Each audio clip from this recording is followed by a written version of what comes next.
What's up, Goth Gamer Nation? Hey, how you doing? It's been a while since I did one of these, so thought I'd check in after a few years and see if, if you had anything to ask me, if you wanted me to explain myself on a few fronts, but it turns out not. It was a lot less confrontational than I guess I was prepared for. So I've collected all of your questions here and I will answer them right now. Here we go. Griffith asks, what World of Warcraft class did you main? I think I spent the most hours combined playing as a rogue when I was at the peak of regular play, but I was always switching back to Hunter when I just wanted to space out for the day. And when I tried to convince some friends to go back for WoW Classic when Burning Crusade was brought back for it, because that was when I was originally playing, I did so by agreeing to play a healer, so I then played as Priest for a good while, and found that to actually be a lot more fun than I remembered, just because it asks for more of my attention. Like, it's kind of nerve-wracking managing a bunch of rapidly dwindling bars. Doing more than whacking a very big guy? Hell yeah. Thank you for your question. Derpy asks, have you accidentally bought the same game multiple times because you didn't know you actually owned it before? Oh, for sure. Especially because I'm a big flea market and thrift store shopper, so I'll get this rescue impulse to save, a copy of Thug 2 from A Life on the Streets, and then I remember that I had already done that like a month ago. It has happened a lot less since I started compiling my games on Backlogged. Ideally, if someone could just devise a Discogs for games, that would solve all my problem. But for now, that's about as good as it's gonna get. Thank you for your question. Bratovich asks, what have you been listening to recently? The album Blood Flow, A Milky Fluid by Insula Iscariot.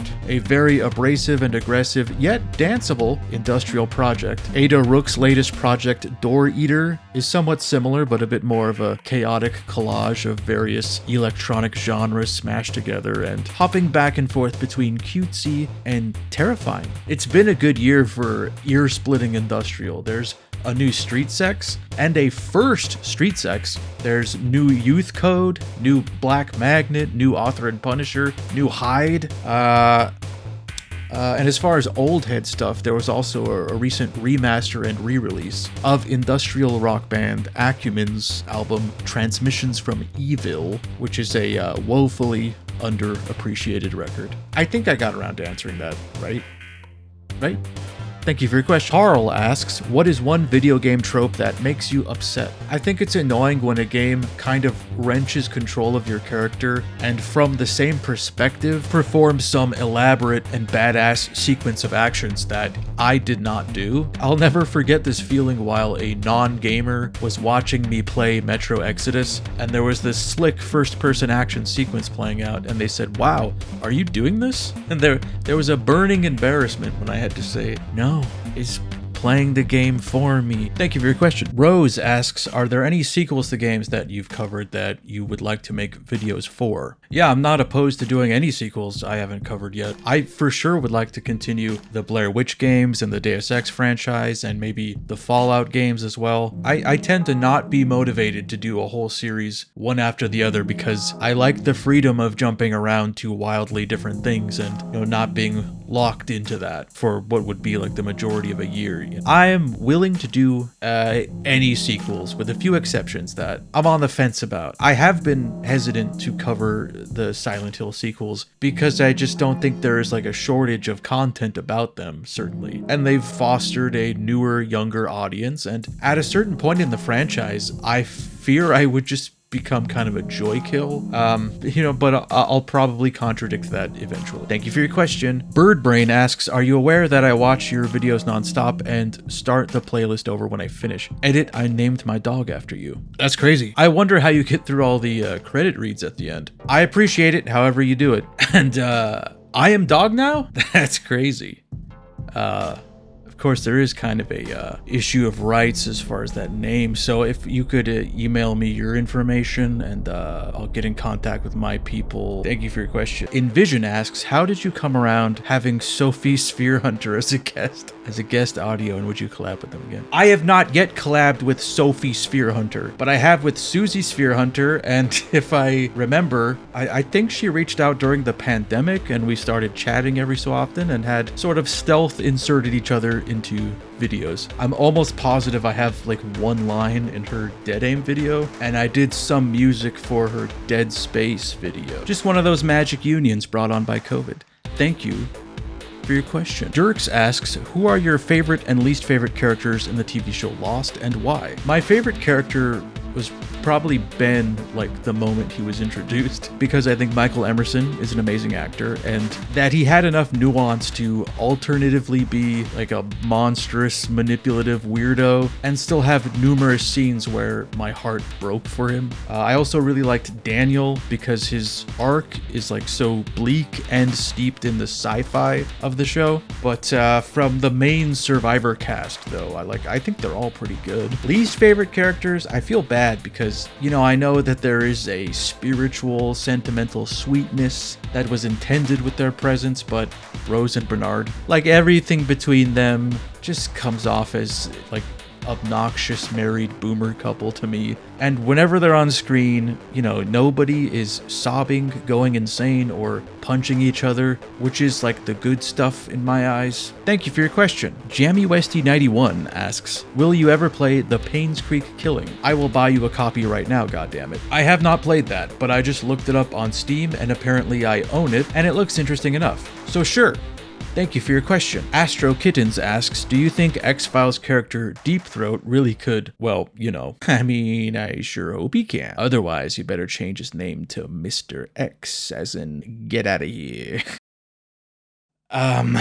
Thank you for your question. Denim Want Oreo asks, are there any little horror indie games you wouldn't mind seeing getting a sequel or made into a full-fledged game? I think it's fine that a game is just a little indie horror game, and many are great as just that. And their greatness is confined to that runtime, you know? Like, I remember enjoying a psychological horror cult-themed game called Sagebrush, or even something like Who's Lila. Like, I really enjoyed my time playing both, but it's a thing that could have easily outworn its welcome. A lot of these ideas are good and leave you wanting more, but it should only be as long as the part that works, if that makes any sense. I guess there are some that I wouldn't mind seeing more of. I remember there was a game in the 5th DreadX collection called Cario by the developer of the Silvio games that I was really taken by. It's so solid as just like a little slice of creepy, quirky surrealism, and less so as a sequel or expansion. I would like to see more in the spirit of that. There was a kindred creepiness I saw in it that starts out grounded before jarringly just going off the rails. Thank you for your question. Bug Dimmadome, Fancy Thimblewit, asks, if you could have any kind of superpower or supernatural ability, what would it be and what would you do with it? I would like to be able to stay awake forever, and maybe then I'll feel like I'm making efficient use of my time and not just, you know, wasting away while my ideas gather dust. Thank you for your question. Water Melvin asks, okay, well, this is neither the time or the place. What is your favorite game of all time that you won't make a video on, like your personal favorite meant for you? I guess my favorite game of all time is Castlevania Symphony of the Night, and I don't think I'd make a video on it. At least not right now, because I don't see it. I don't see how that would work. I don't see how my format would gel with it, but maybe I'll work through that mental hang-up and say fuck it. Thank you for your question. Lex, Destroyer of Gummy Candy, asks, will you ever repost some of your old videos that have been taken down? I know there was one about The Walking Dead, and I want to say there was one for Original Clock Tower and another where you had jokes about the weird naming conventions of Clock Tower sequels. And why did you take some of those videos down? Well, probably not. I've actually had several videos, like a 2-digit number of videos taken down, blocked, and so forth. And the majority were not my choice, but a few of them I simply didn't like and did not find to be representative of my channel, so I just don't have them. And that's my bad. I apologize for that. I didn't foresee there being a future where viewers would have any kind of feelings about it. Things felt a lot more ephemeral when my sub count was much smaller. I could just take the L on a copy strike or decide I don't like a video and fucking disappear it and never hear a word about it. I mean, those didn't take a whole month to make. I was doing a video like every 2 weeks, week and a half. It was a lot easier to just say next. I will remake them eventually, though. I will remaster the media and, you know, replace its listing. So gamers love that sort of thing, right? Groglin asks, what's the most obscure bit of video game lore you know? Okay, look, I have an audience that is so embedded in the niche that I can't personally think of something impressive. So I'll just say one that crosses over with another interest of mine. And I'm also assuming by video game lore, you mean, I guess, trivia from the greater industry of video gaming. So the game Prey, 2007's Prey, of course had a very troubled production and was initially in development at 3D Realms in 1995. And that version fell through, so they tried again in 1998. And that version stagnated into 1999. It burned down and then it fell into the swamp. So they just gave up and admitted it was canceled. But the thing I find interesting is that the 1998 version was supposed to have a soundtrack composed by one of my favorite bands, KMFDM. But that version of Prey didn't happen, and concurrently, KMFDM's label, Wax Trax Records, was dissolving, and the band had sort of bitterly broken up, and half of them reformed as a band called Slick Idiot, and the other half added some new members, including vocalist Lucia Cifarelli, who the frontman, Sasha Konietzko, would later marry, and were renamed MDFMK. And they put out a fantastic record, which included a completed track for the Prey 1998 soundtrack, technically written while they were still KMFDM, and it was titled Missing Time, which was soon after used in the soundtrack to the second heavy metal film, Heavy Metal 2000, and it's fucking sick. It's a great song. Also, this was their only record released through Universal, and they had supposedly, so it goes, written 2 albums worth of material, but upon presenting the first one, they were told that there simply wasn't a single on it that could be sent to radio stations, so the band asked to be dismissed from the contract. And after some light pushback, they got their way, and that second MDFMK album is locked away in a Universal vault, as the story goes. But I just find it so interesting that like one of the better songs one of my favorite bands wrote can trace its lineage to a canceled version of a game that did wind up coming out in 2007. And, you know, it very well could have used that song. Like, that would have fit right in. It's got this sort of triumphant fantasy vibe to it. Anyway, I don't know if that answered your question, but I got to talk about things I like, so thank you for that question. T. Aquaticus asked, I asked this in the last AMA, but are you still interested in returning to the Thief franchise? I am, and I am almost positive I'm going to remake the video on the first game. just because it deserves better. Thank you for your question. I'll try not to make this a thing. Let's not meet up this way years later and I still haven't done it. So I just won't do one of these until I remake Thief. Thank you for your question. Kiri asks, if you could be in the shoes of a video game character, who would it be? Well, maybe Bayonetta's because they're also guns. Or for that matter, Shadow the Hedgehog's is because, you know, they have a sort of indent in which to grind rails with. And maybe that would undo the great injustice of my mother never buying me soaps as a child. And either option I would not suggest bringing to a school. Thank you for your question. Cinch asks, 1. Are there any games you really loved as a kid that you can't play anymore? 2. Which historical figure would you choose to play video games with, and what would you play? Games I loved as a kid, but can't play anymore. I mean, I remain pretty open-minded about things I loved as a kid, and I could see myself returning to almost anything for the sake of content. That's for sure. There are some I literally can't play because of compatibility issues.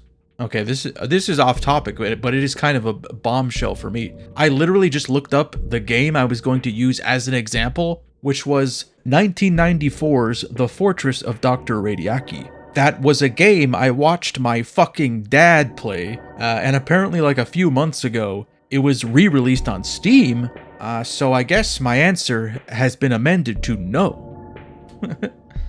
I've had this box sitting on my shelf, like, limply, uselessly. My White Whale, and it's just, yeah, I guess we'll just throw it on Steam. Okay. Tell nobody about it. Oh, a second question I would play Grabbed by the Ghoulies with Vincent Price. Thank you for your question.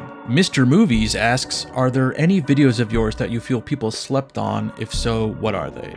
I don't know if they qualify, but I put a lot of work into, and a lot of myself into, videos for The Darkness and Breakdown. And like, I don't rewatch my videos, but I remember feeling like I was in my element. I was doing the work I was meant to do on those. And they both got fucked by an age restriction that cut their view count literally in half compared to most of my other videos. Like, the ones around it did far better than either of those. So if you weren't aware that I did those, they may be sort of like shadow banned to some degree. But I had an immense joy making both. Thank you for your question. Doom Spiral Notebook asks, have you heard of the game Disaster Report 4 Summer Memories? If not, check out the demo on Steam. It's very Grimbeard coded, to use modern parlance. I have heard of every game ever made, so name one. Know it?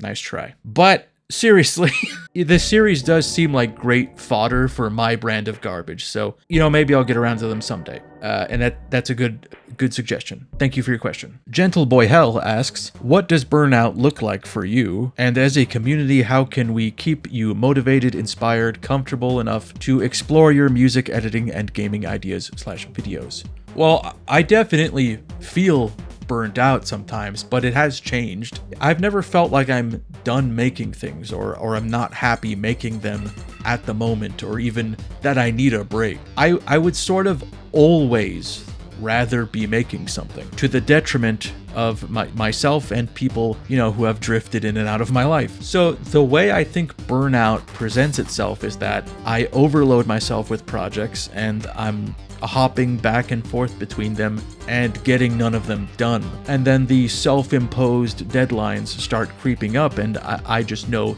inside, maybe it shows, maybe it doesn't, but I know that I'm not creating with a clear head. I'm not being the best me, and it feels like the output is being tainted by that other guy, a Mr. Scratch of my own. So some of my videos, I'm like, I know that wasn't the real me that saw that to the end. Maybe parts of it were, but in that last week or two of crunch, the other guy took over, and he's a lot less funny or insightful. And that's when I need to sort of re-examine the workload. I'm bad at like catching it as it's happening. It's more like I create something that disappointed me, and then I'm like, oh, I'm burnt out. I guess it's also different now in that I can't afford to be burnt out. Like after COVID and after I quit my day job, you know, I need the content to flow steadily. I have fucking nothing to fall back on now. I'm not like H-Bomber guy where I can disappear for 2 years and then come back and everyone still likes me, you know? But I don't think I have any shortage of ideas or drive to create. And the fact that I could spend so much time doing all the Patreon stuff is incredible. As far as what you can do, just don't leave. Know that I have no intention of ever stopping my amusing dance for you.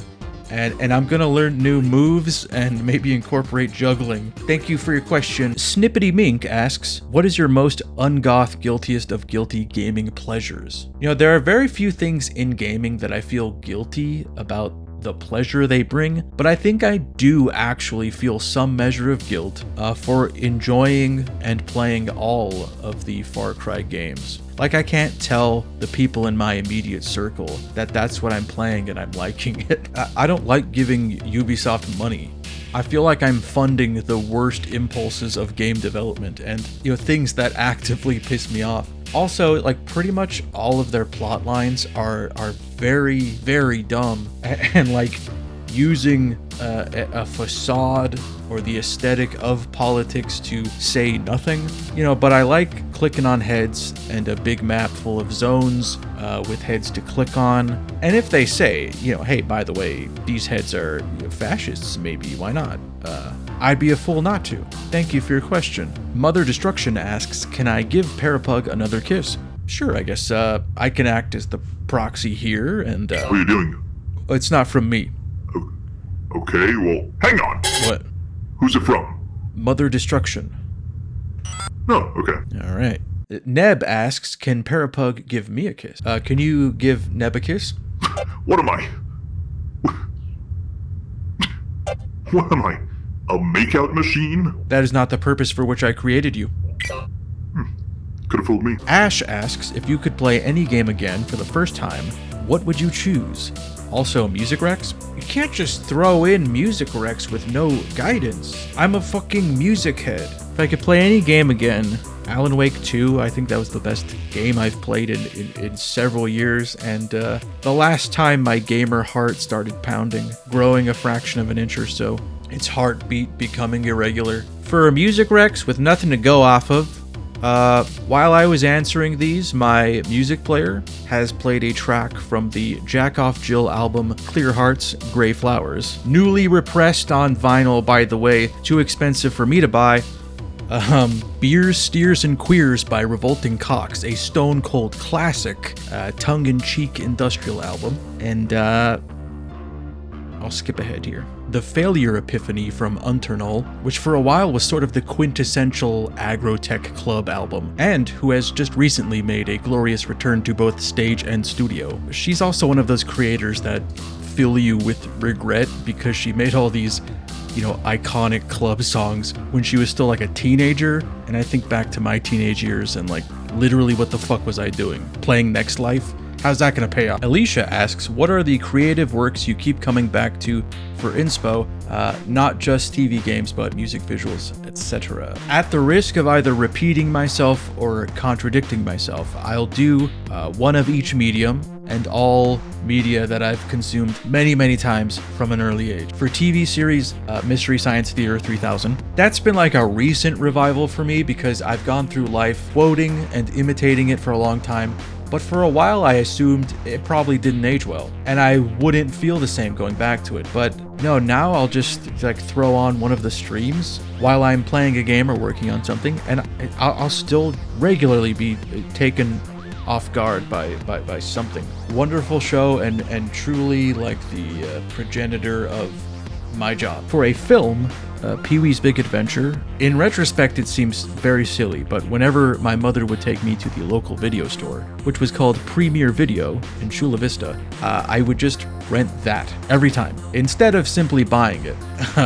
For a game, Harvester, a book, Communion, and for an album, I'll give it an honest answer, because there was one that I had heard a lot on release, and it meant nothing to me, and then I had my first breakup at 17, and it was like, suddenly songs have meaning, and I was dunked into this cruel yet beautiful well of new emotional extremes. And the album that was right there, all the way, was Mare de Gnomes by A Perfect Circle, and I do like 13th Step as well, but after that I feel like the project started giving off real, like, old libertarian man shakes fist at cloud kind of vibes. As a visual art thing, I'm way into the sort of boom of concert posters for alt-rock bands in the 90s, so artists like Kozik and Coop and so forth further informed my love of mixed media, weirdo, violent art with an abundance of devil ladies. Thank you for your question. Trashboat 9001 asks, do you play anything in the background while creating, and if so, what is it? Well, I guess to expand on something I accidentally answered before, it's heavily dependent on what I'm working on. If I'm recording footage of a game, I'll probably have like a true crime timeline video, or Shout Factory has these streams of all the stuff they own on YouTube, so they'll loop, Elvira or MST3K or something, usually something interesting or not too mentally invasive. I've watched a lot of puppet shows like Captain Scarlet and the like, and a surprising amount of Renegade starring Lorenzo Lamas, which is kind of a puppet show in its own way. For writing, I can only do music, and preferably with no lyrics, but I'm not too strict on that. I'll just hit shuffle on every track in my folder and hope for the best. For editing, I can hop back and forth. Like, it's so second nature and engaging to me that I could probably tune anything out. Thank you for your question. Zachariah Wildwood asks, please let us know your Deserted Island top 5 games. Castlevania Symphony of the Night, Fear, Vampire the Masquerade, Bloodlines, Deus Ex, and Morrowind. But I'm gonna need a lot of very specific shit with me to get all of them running on a deserted island. Thank you for your question. Otter Soldier asks, but being for real, beyond the main channel and your music, do you have any other projects you're working on? Any new creative outlets in the future? Is there something you're looking to achieve with your art? Thank you for your time. I've compiled a lot of ideas, outlines, photo reference, and my own art for a point-and-click adventure game I'd like to eventually make.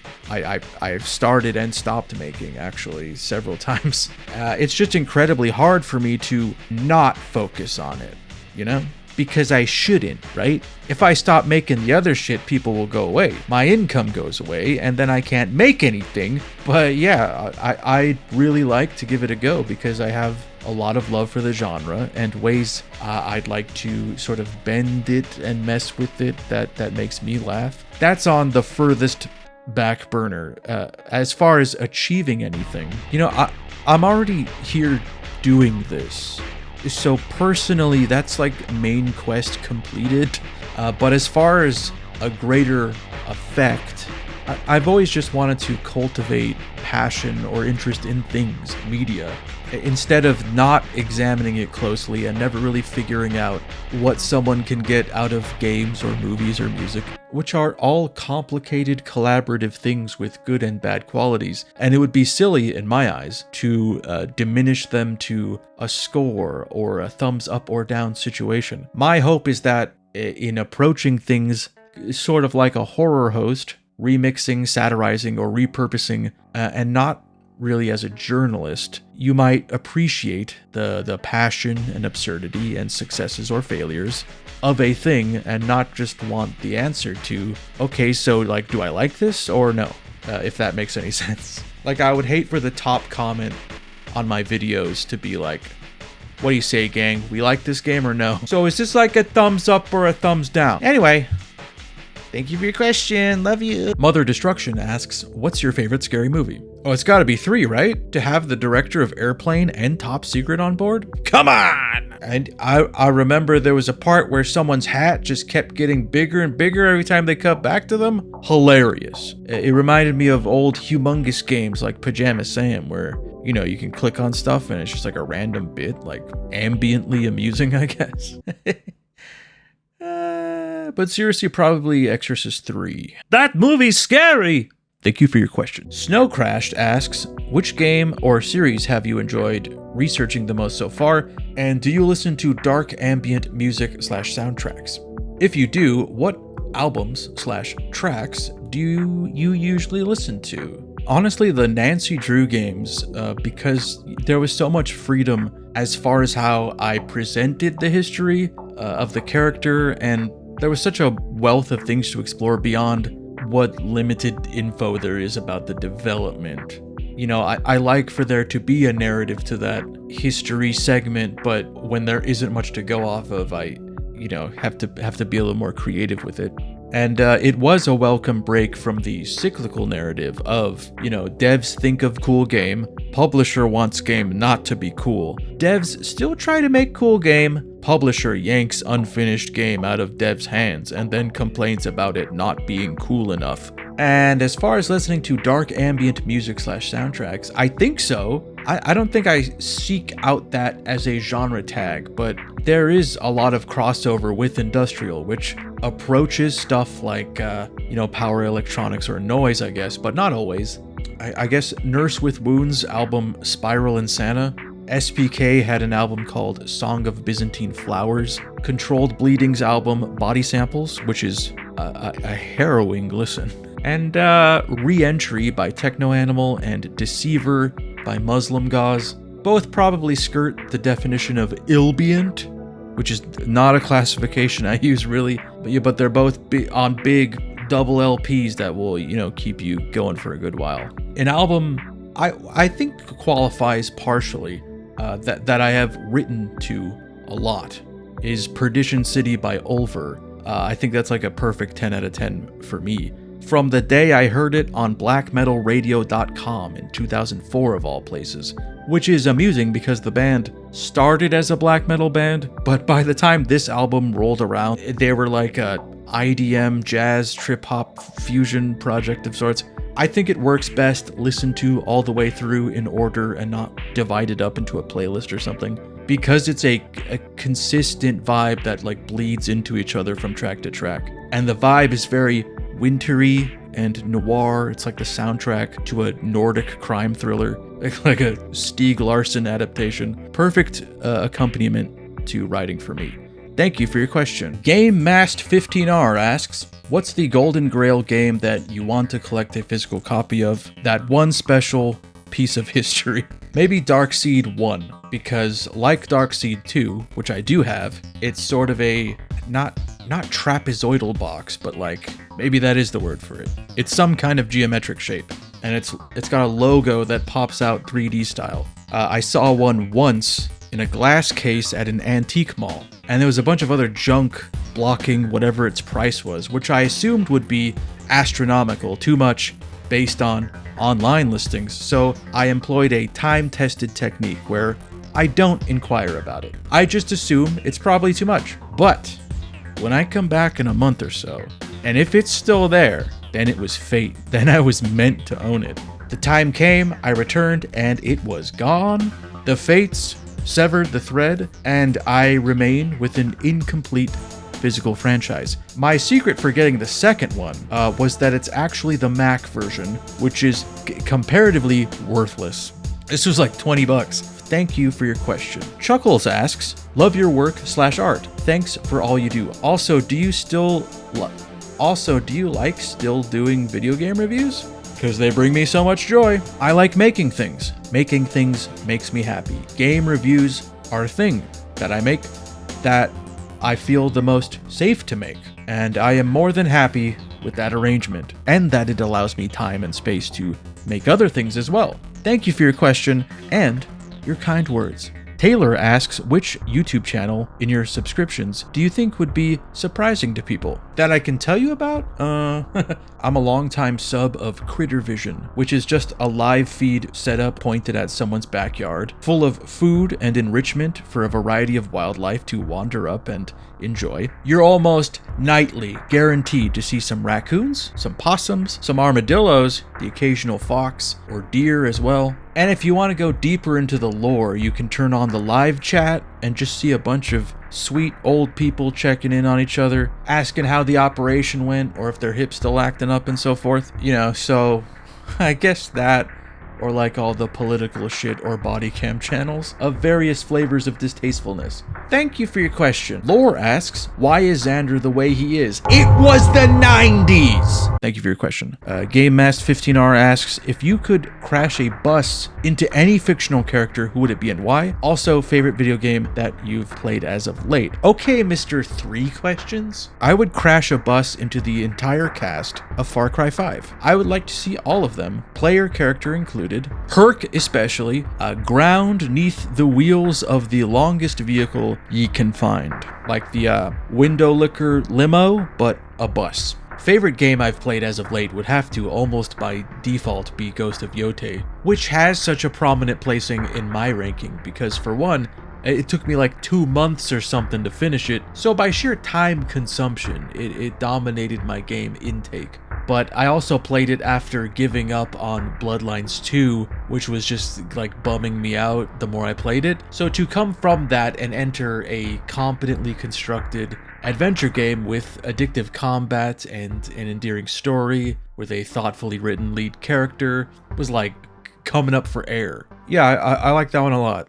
I didn't even play the previous Ghost game, but I may do that. Thank you for your question. Nate asks, in your last AMA, you mentioned not being interested in playing FromSoft games. Specifically, I think Bloodborne was mentioned. Have you reconsidered? If not, I get it, but out of the catalog, it fits your channel the best. Thank you for the content. Not really! I mean, I've played the Echo Knight games, some of the Kingsfield games, and Eternal Ring and Evergrace. Those were like the first PS2 games I had, actually. And I'd be interested in covering all those, for sure. So, it's not really a FromSoft thing. Just as far as the Souls-like genre, like, it just doesn't click for me the same way it obviously does for many. And I will absolutely concede that the art direction of Bloodborne, you know, its gothic turn of the century thing is great.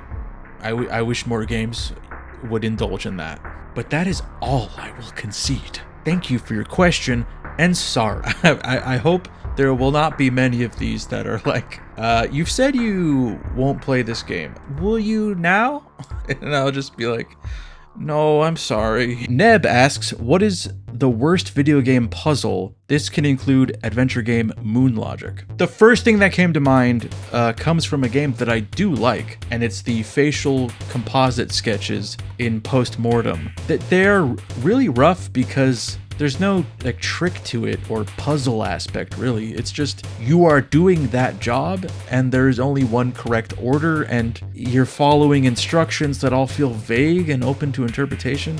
You can sort of trial and error your way through it, but that would be comparable to trying to guess a 4-digit passcode starting with 1111. Anyways, thank you for your question. Till asks, is there stuff you would like to recommend that are outside of the goth vibe, movie or game that people might not expect you would be into due to your goth channel? Also, why are you such a goober? Well, I've never meant to imply that there is something I wouldn't cover or mention because it didn't meet that criteria. That's not really guiding the channel, it's just been how it's happened to play out, I guess. I appreciate games or films of all sorts. Just glancing around at the shelf here, I love the film Body Melt. I don't think it has a goth bone in it. It's like a gross out gore film mixed with screwball comedy and a wonderful techno soundtrack. Okay, you know, in fairness, I've been looking around and there's a lot of edge case goth stuff here. Like I love Death Becomes Her. Not goth, but the goths love Death Becomes Her. Manhunter, great movie. Brian Cox as Hannibal Lecter, incredible. Not really goth in any sense, so I think I won that one. As for games, there's plenty I enjoy that don't have any goth characteristics or characters. Surely, I enjoy the Mafia franchise. I just recently played the new one, Mafia: The Old Country, which is pretty good. It's a hard step backwards from the open world light sort of style of some of the others, but you know, I was killing guys, I was throwing knives at heads. My favorite of them would have to be the most broken and unfinished of them, of course, classic me, which is Mafia 3. And I'd have to work hard to recontextualize that as goth. But as far as why I'm such a goober, I don't know. Thank you for your question. Said like goober. Zachariah Wildwood asks, you are given the power to resurrect a dead game or franchise of your choice, but must sacrifice another. That must be something that you love and is currently still active or even thriving. What do you bring back and what do you kill off? Let's see, how can I bend the rules here? How can I cheat this? My first thoughts in any predicament. Well, I don't mean to upset or alarm anyone, but I think I'd let Silent Hill die as an IP entirely if I could revive Nocturne. Right, if we're keeping everything, but it dies. Because I love 4 of the Silent Hill games, and they mean a lot to me, but it's been over 20 years since I've felt that magic, that stirring within me, the thing that informed that love despite them continuing to make and remake things with Silent Hill on the box that are received well. People are liking them.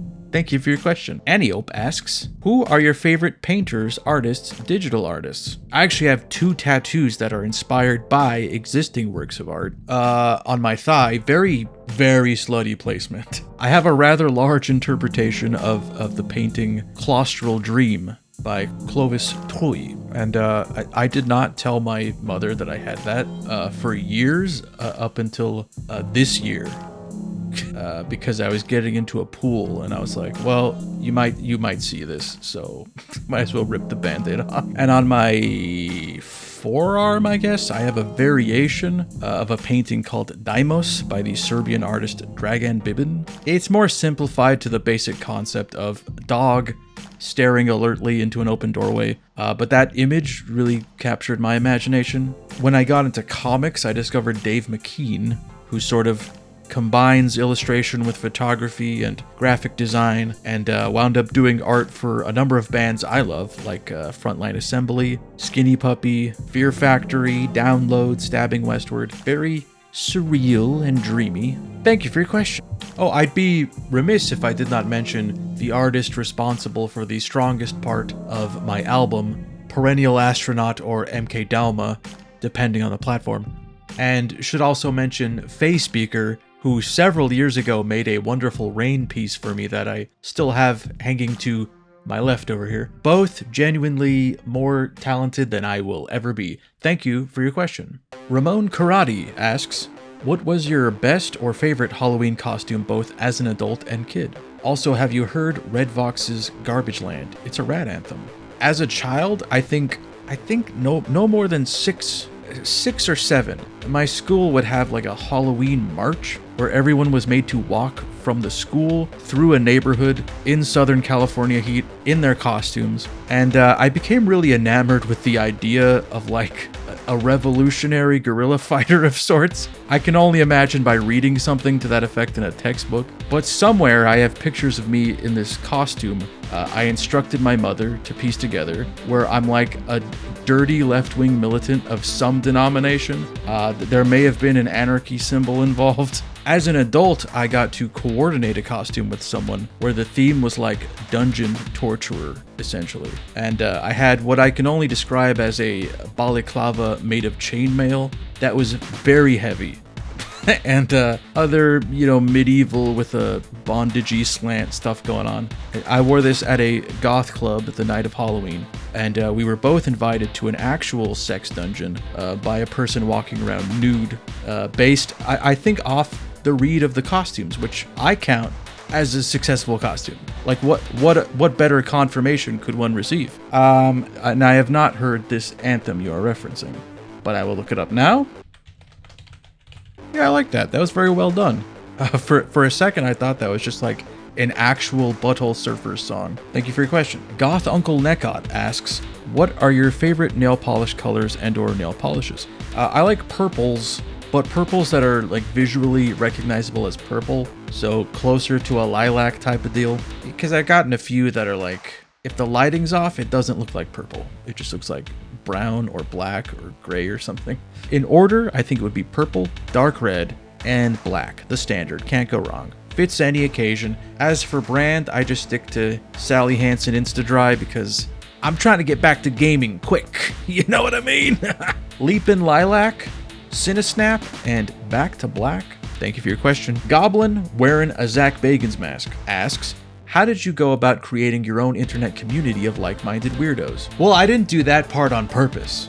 In the beginning, there wasn't really a world beyond the confines of the YouTube comment section. I didn't sense a communal aspect, but I guess it says something that it's come together the way it has.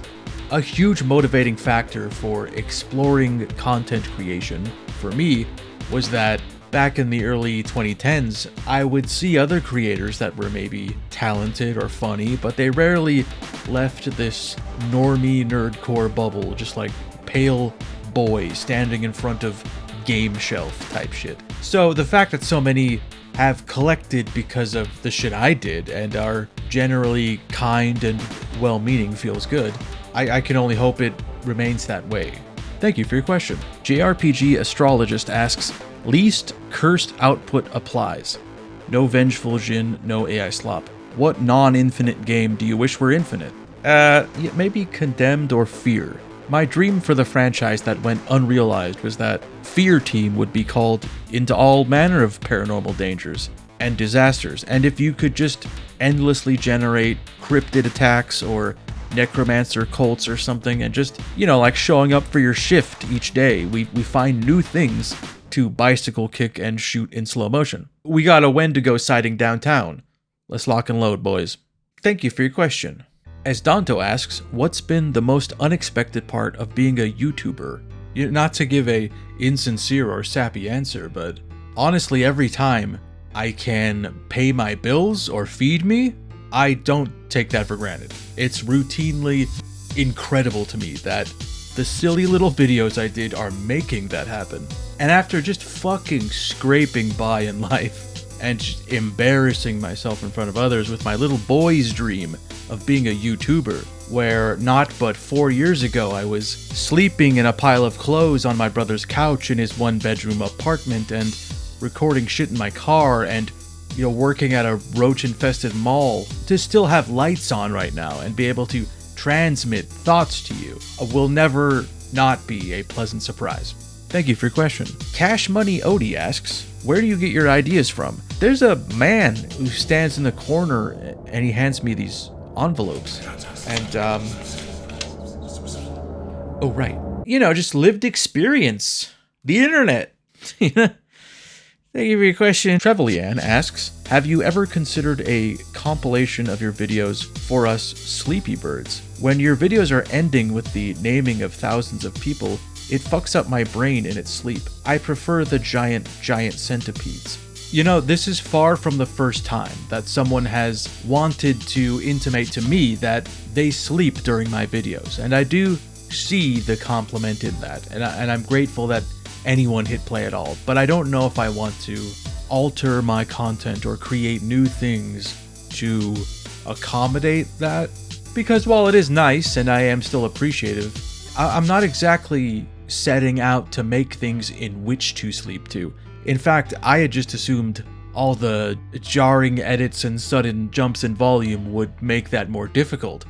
But fuck it, I'd do it. But honestly, I don't even know if my PC could handle all that rendering you're asking for.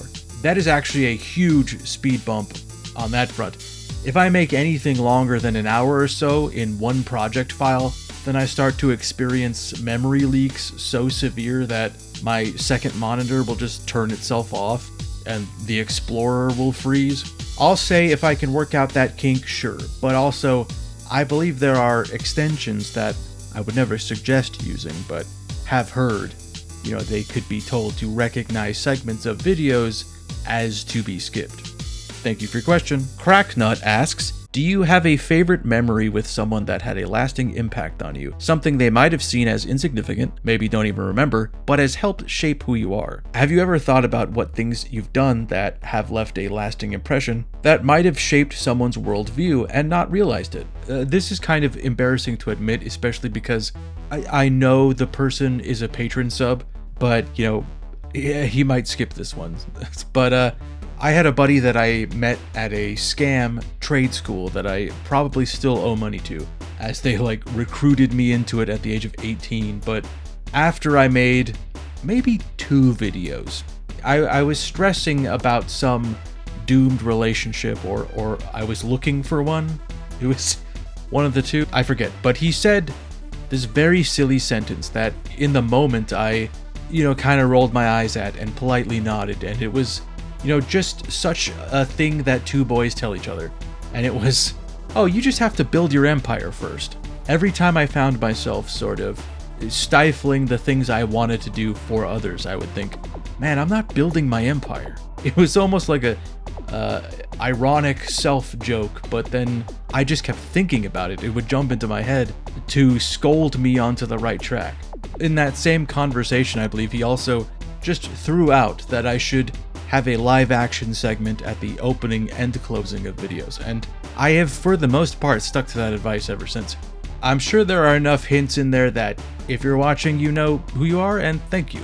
As for if I think about the lasting impact I've left on others, I mean only in a negative sense. Only in the moments before dreaming when I recall some embarrassing thing I said once or time I was an asshole. I don't think I've positively affected anyone aside from my mother, and even then, I mean, I came up alt in the late 90s to early 2000s. A most cursed year for the youth. Thank you for your question. Rat Queen, #Galarians, #Galpal asks, favorite side character on the show? Chad, Parapug, the whatnot? I haven't found a decent bit to call them back into action, but Paulette, the doll, and Monkey, still unnamed, were featured in one video, and I'd love to incorporate them further. I think it was only when I was screwing their little platforms to the wall that I realized I was kind of just creating my own Nail Bunny and Psycho Doughboy from Johnny the Homicidal Maniac. So look forward to that. I mean, I like all of them, even just incidental ones. I still get a chuckle out of the time I got a call from a guy that was just a new guy. He was just a new guy, that was his character. Woefully underappreciated, I'll say, is the skeleton in the Vampire Diaries episode, which was voiced by fellow tuber Gaming Brit Show. The raw recording of him just saying in several takes, "I'm out of my fucking mind," is just one of the best things the channel has given me. Susie as Shodan was incredible. And I love that her purpose was to set up a very AVGN, like, forced game review scenario that just didn't happen. Thank you for your question. Violet asks, how's the percentage split of male-female watchers on your channel? It's not the best. I'll admit that. In the past year, according to the analytics at least, I went from 7% to 8% women watching. But I have to imagine that there is missing data there, and that can't be a reliable metric. Because I'm seeing them around, you know? In the Discord and comments and on socials, something doesn't add up there. But I know there will always be some sort of barrier there, given the games I cover and maybe my sense of humor. I like to satirize and commentate on the industry's sliminess, both past and present, and that can very easily be misinterpreted or just off-putting, and that is on me. But my intention has always been to condemn the treatment of women and marginalized groups in the industry, both past and present, and I can only hope that comes through in my words and deeds. I probably shouldn't have affected Kojima speak in that moment, but thank you for your question. Hales asks, you've mentioned True Detective Season 2 in at least 2 videos. What are your thoughts on that show, and why is Season 2 haunting you? I didn't know that I brought that up even once, but twice? That's wild. I think Season 1 is, like, perfect. It's a beautiful season of prestige television that has irreparably affected my own creativity. Season 2 it's really bad, but in a fascinating and occasionally really funny way. There are scenes or lines that have stayed with me. And I think because it feels like, in the same way Season 1 had this undercurrent of cosmic horror, 2 had an undercurrent of Lynchian horror, down to the world's most depressing bar that they keep returning to. It's a near parodic attempt at recapturing the first season's bleakness, but also subverts all the plot lines that would have led to anything interesting. And ultimately there was some strong visuals, and Colin Farrell is great in it. The scene where he beats the shit out of his son's bully's dad is like the only moment it ascends to the first season's greatness. And I have only seen bits and pieces of the seasons that came after. Somebody told me one of them has just like real ghosts in it, and that sounds like a choice. Thank you for your question. Neb asks, you wake to see 3 rats standing before you as a reward for your devotion to him or her, depending on the current phase of the moon. They squeak in unison that you are their new master, and they will do as you command. What do you command them to do as their first task? I would circle Pfizer's lab on a big map and say, friends, our work is just beginning, and our family is about to get a whole lot bigger. Thank you for your question. Meg asks, what are games, movies, pieces of media that you think are must-sees, essential viewing, playing, etc.? Game, Grim Fandango. Not because of the name association, but it was important in showing me what games were capable of as far as humor and world building and art style. The design document for the game was very helpful in feeding my own understanding of how you build an adventure game. It was also just interesting seeing a familiar culture represented in a game as well, and I think still holds up and is still a landmark worth revisiting. And for many the same reasons, I'd throw in the original Resident Evil 1996. No updates or variants of specifically. Film? I'm trying to pick something crowd-pleasy, accessible. My mind went to David though first. All these movies are scrolling by in my head, but all I can see is Eraserhead. So Eraserhead, you gotta start at the beginning, and by that I mean the 1970s. I guess that would be my film class answer. So naturally, I would also have to include things like Haxon, Persona, and I Am Cuba, which I actually just got the Criterion release of, and it holds up. Although my film professor kind of mythologized the impressive camera work as like an unknowable mystery, but in 4K, it's like, well, yeah, there's wires. They used wires. That's how they did it. Show.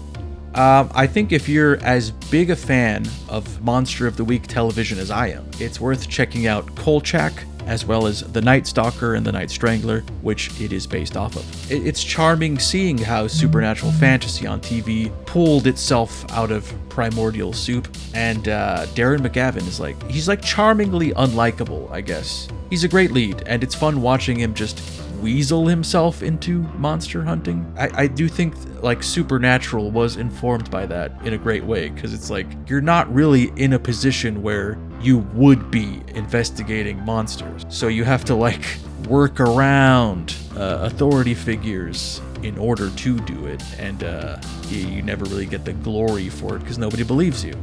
So yeah, that's good if you don't mind the occasional bit of awkward misogyny, but presumably you're a gamer, so I bet you're no stranger to that. Album, I will say the soundtrack to the film Spawn, and I will not be taking any questions about that. Thank you for your question. Faded Green asks, if you could see any band play, active or not, what would you want to see? Maybe Chem Lab, because it would require, divine acts of resurrection. Thank you for your question. Belsthar asks, when do we get more bat roundups? That's not up to me. That's up to developers. Remember that all developers could have always included rats or bats in their game, and chose not to. You stew on that. Thank you for your question. Kataki asks, do you have any favorite Half-Life mods? Legacy of Kain when? I know there are a ton of videos out there about it, but I just love the series. I have never modded Half-Life in my goddamn life. And as for Legacy of Kain videos, soon! Thank you for your questions. Again, Dean asks, what's the backstory on the gray TV? What's the deep lore? That's my TV. I use it to watch films and play games on. Oh, I'm sorry. It's a haunted TV. There's a little ghoul inside and it tells me to do things. Thank you for your question. Laventa asks, do you wish that all manner of ghosts and cryptids were actually real despite all evidence and lack thereof to the contrary? And is this why you find yourself so fascinated with ghost hunting media despite its many shortcomings? Life would surely be more interesting and mysterious if that were the case, right? More magic and poetry to the day-to-day. The supernatural allows for all sorts of beliefs and faiths. So yeah, totally. I wish they were real.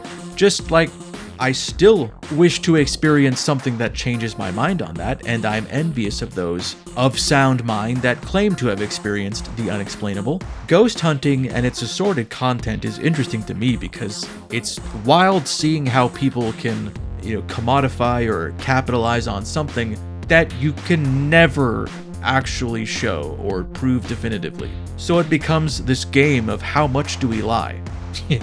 How much do we fake? What do we lie about and which parts do we fake? There is kind of a de facto line we can't cross in this shared fiction. It's a lot like the way stand-up or improv comedy works, where you have to maintain this air of authenticity or genuine belief, otherwise the artifice slips away and you lose people. I don't know if that makes sense. It's just a weird business, and also I think there are characters like Zach Bagans that are genuinely amusing, regardless of their authenticity or your belief in what they are doing. Thank you for your question. Air asks, is there a specific game review that lives eternally in your brain, positively or negatively? Of mine, probably Deus Ex Invisible War, because it was hugely cathartic for me to make that. I had wanted to talk about that game at length for decades. Someone else's, that would be the Bible Games video by AVGN. Thank you for your question. Cujo asks, what are some of the best shows you've been to in the last year or so?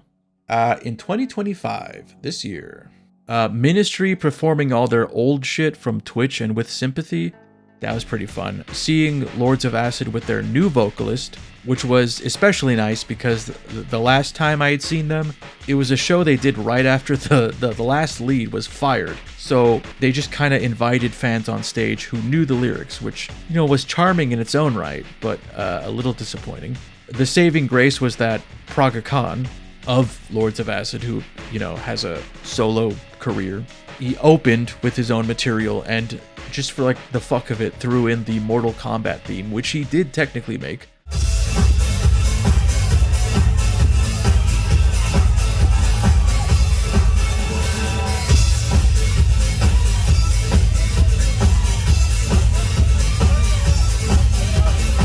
Other than that, seeing Youth Code was amazing. Seeing DJ AccuCrack went so fucking hard. It was great seeing Clipping, very cool show. And stars of Vampire the Masquerade Bloodlines, the Janitorturers. Thank you for your question. 0x asks, having just watched The Hunger, 1983, which is cited as an early influence in goth subculture, what got you started with goth thought? I think it might be worth clarifying that I see goth as a wider umbrella than it is typically seen as in certain communities. So my entrance was not through the door of Trad Goth, but through the door of Mall Goth, and I think I can pin it down to somewhere in 1998, because I did not have cable television at home, but there was a week where we had like a free trial of it, and I took advantage of that by getting a bunch of VHS tapes to just record cable TV so I could pretend like I had it later. And this of course included a lot of MTV, which in the same, I don't know if it was in the same night, but certainly within the confines of the same tape, I had recorded. And keep in mind, this is 1998 and I'm 8 years old, so if you're going to cancel somebody, cancel an 8-year-old. But I'd recorded Dope Show by Marilyn Manson, Du Hast by Rammstein, The Perfect Drug by Nine Inch Nails, and Do the Evolution by Pearl Jam. And there may have been a music video for the song Busy Child by Crystal Method that was assembled using clips of the movie Lost in Space, but I may have just hallucinated that. I also saw that movie in theaters specifically because I thought that retractable metal mask that they gave Joey was fucking badass. Anyway, the combination of all four was like my fucking third eye opening, and then it was just like following a rabbit hole of dark or alt media. And certainly with the help of internet access, I would circle around to finding things like Sisters of Mercy and Bauhaus and Ministry. Thank you for your question. ASD666 asks, what music production software suites do you use for music creation? FL Studio, Ableton, Bitwig, etc., etc. Also, we need more dope beats sometime. 2, what's been your favorite collab so far? Either a video collab, contributing music, etc., etc. And what would be your dream collab? Obviously, it's a health collab. I'm manifesting. I just use FL Studio and a hard drive full of samples and odds and ends from various bits of gear. I have a lot of incomplete tracks in various states, and I still work on them when I have time to, so the plan certainly is that they materialize as a release of some kind at some point. I've actually made the significant, for me, step of compiling the projects that are most cohesive into a folder, so things are in motion. A folder has been made. I don't do that lightly. I thought it was very, very cool hearing my track in Corpus Edax and watching streams of people like kicking dudes across the room while it was playing. That was surreal. As for a dream collab, I wouldn't want to detract from or diminish Health's hot streak there. Why collaborate with a YouTuber that doesn't know shit about music? I am and have always been just doing things. I would very much describe my process as doing things. I don't know, man. I'm just doing something. That doesn't sound easy to work with. My abilities of collaboration are somewhat limited also, seeing as though I'm only like a floating orb with detached Rayman-like hands. But, I suppose I'd collab with someone who would accept me for that. Thank you for your question. Sylvance asks, what's the strangest place you've been referenced that you were aware of? What are your thoughts on the state of Magic the Gathering? I don't know. I'm not out here Googling my name or anything. I'll try that now.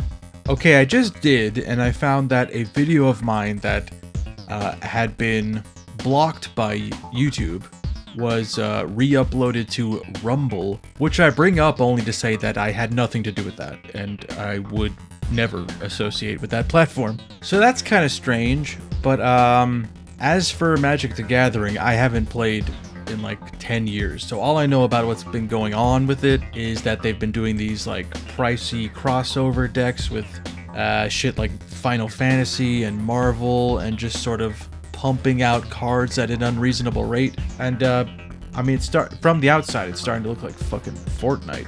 I just liked collecting vampires and zombies. Thank you for your questions.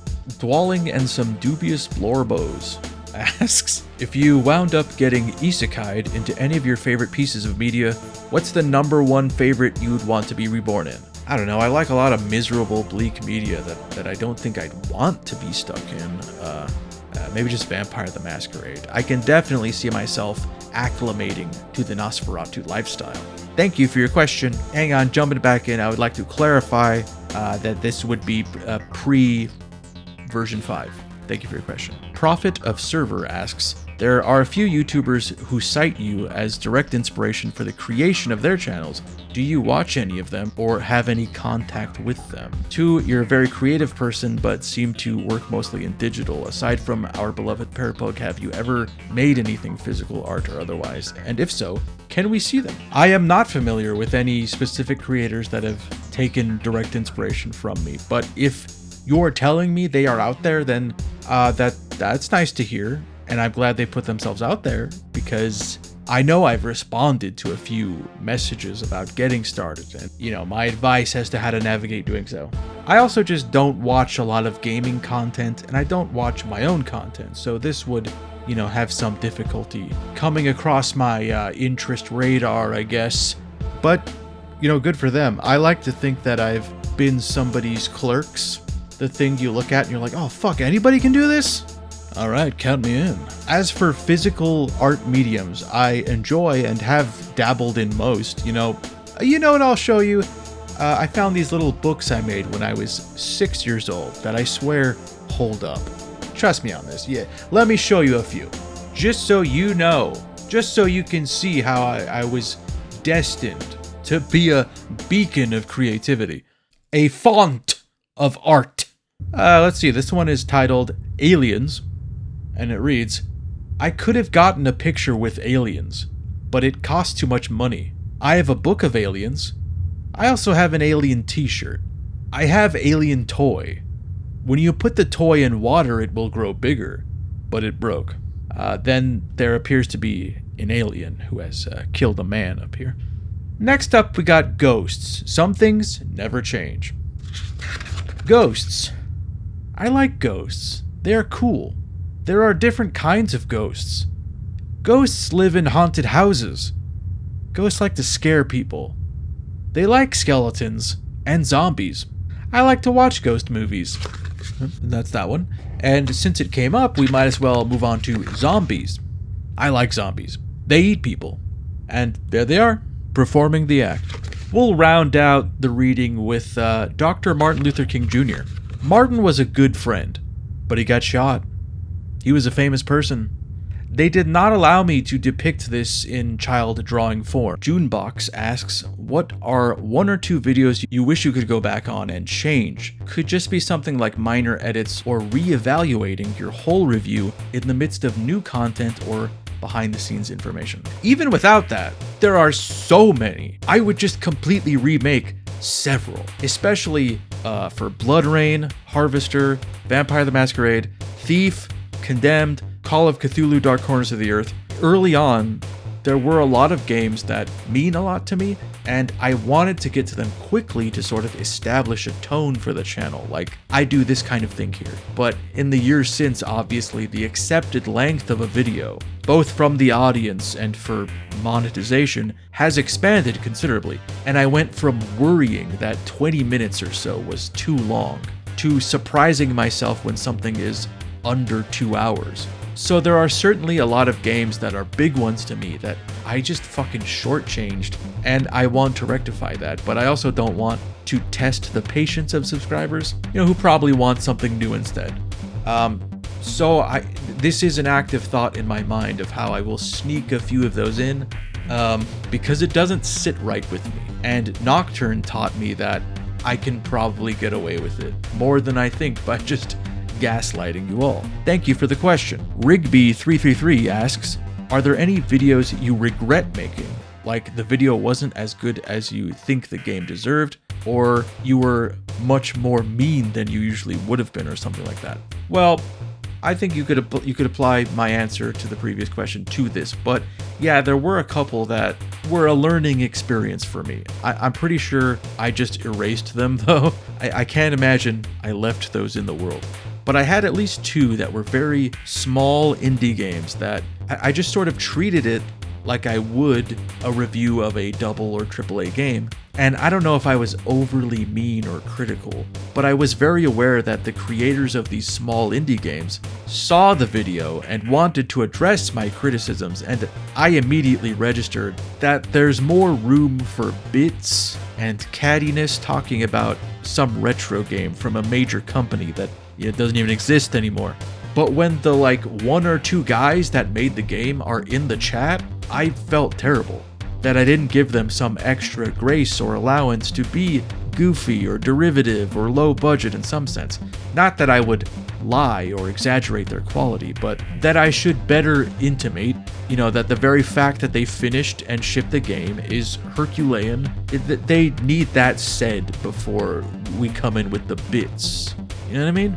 Thank you for your question. FFS asks, best rat in gaming and what's beyond good for Rat Roundup? The great unanswerable question. I will say Arx Fatalis features rats as enemies, as people, and as people enemies. And I don't think there can be a beyond good. The Roundup is an egalitarian institution. Beyond good would distract from the simple, universal good of the rat's presence.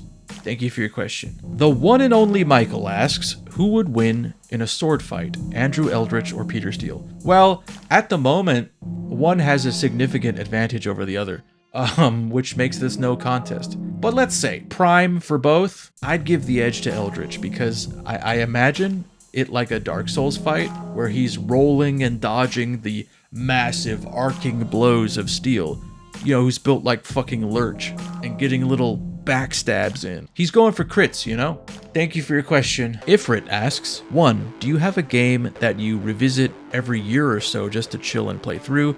A comfy game, as it were. 2. Would you consider doing a soundtrack for a small indie game if they reached out to you and would pay you enough? Asking for a friend. That friend is me. I don't know if I've upheld a tradition like that in recent years. My window of time for gaming, just for the heck of it, has become very slim in comparison, and I've been making an earnest attempt to stay in the zeitgeist of modern gaming, as it were, lest I become stuck in the past, only playing the shitty games that suck ass. So my free time game this month has been Ghost of Yote. As for a real answer there, maybe the trilogy of Castlevania games for the Game Boy Advance, because I have them on my phone and my little emulator device, and if I'm ever traveling, that's the only thing I busy myself with aside from music sometimes. And for your second question, the problem is that I barely have time to develop my own music, and I have no idea how I would find the time to make an entire soundtrack, let alone for someone else. It's not really a matter of charging enough, and even then, with no voice of reason managing me.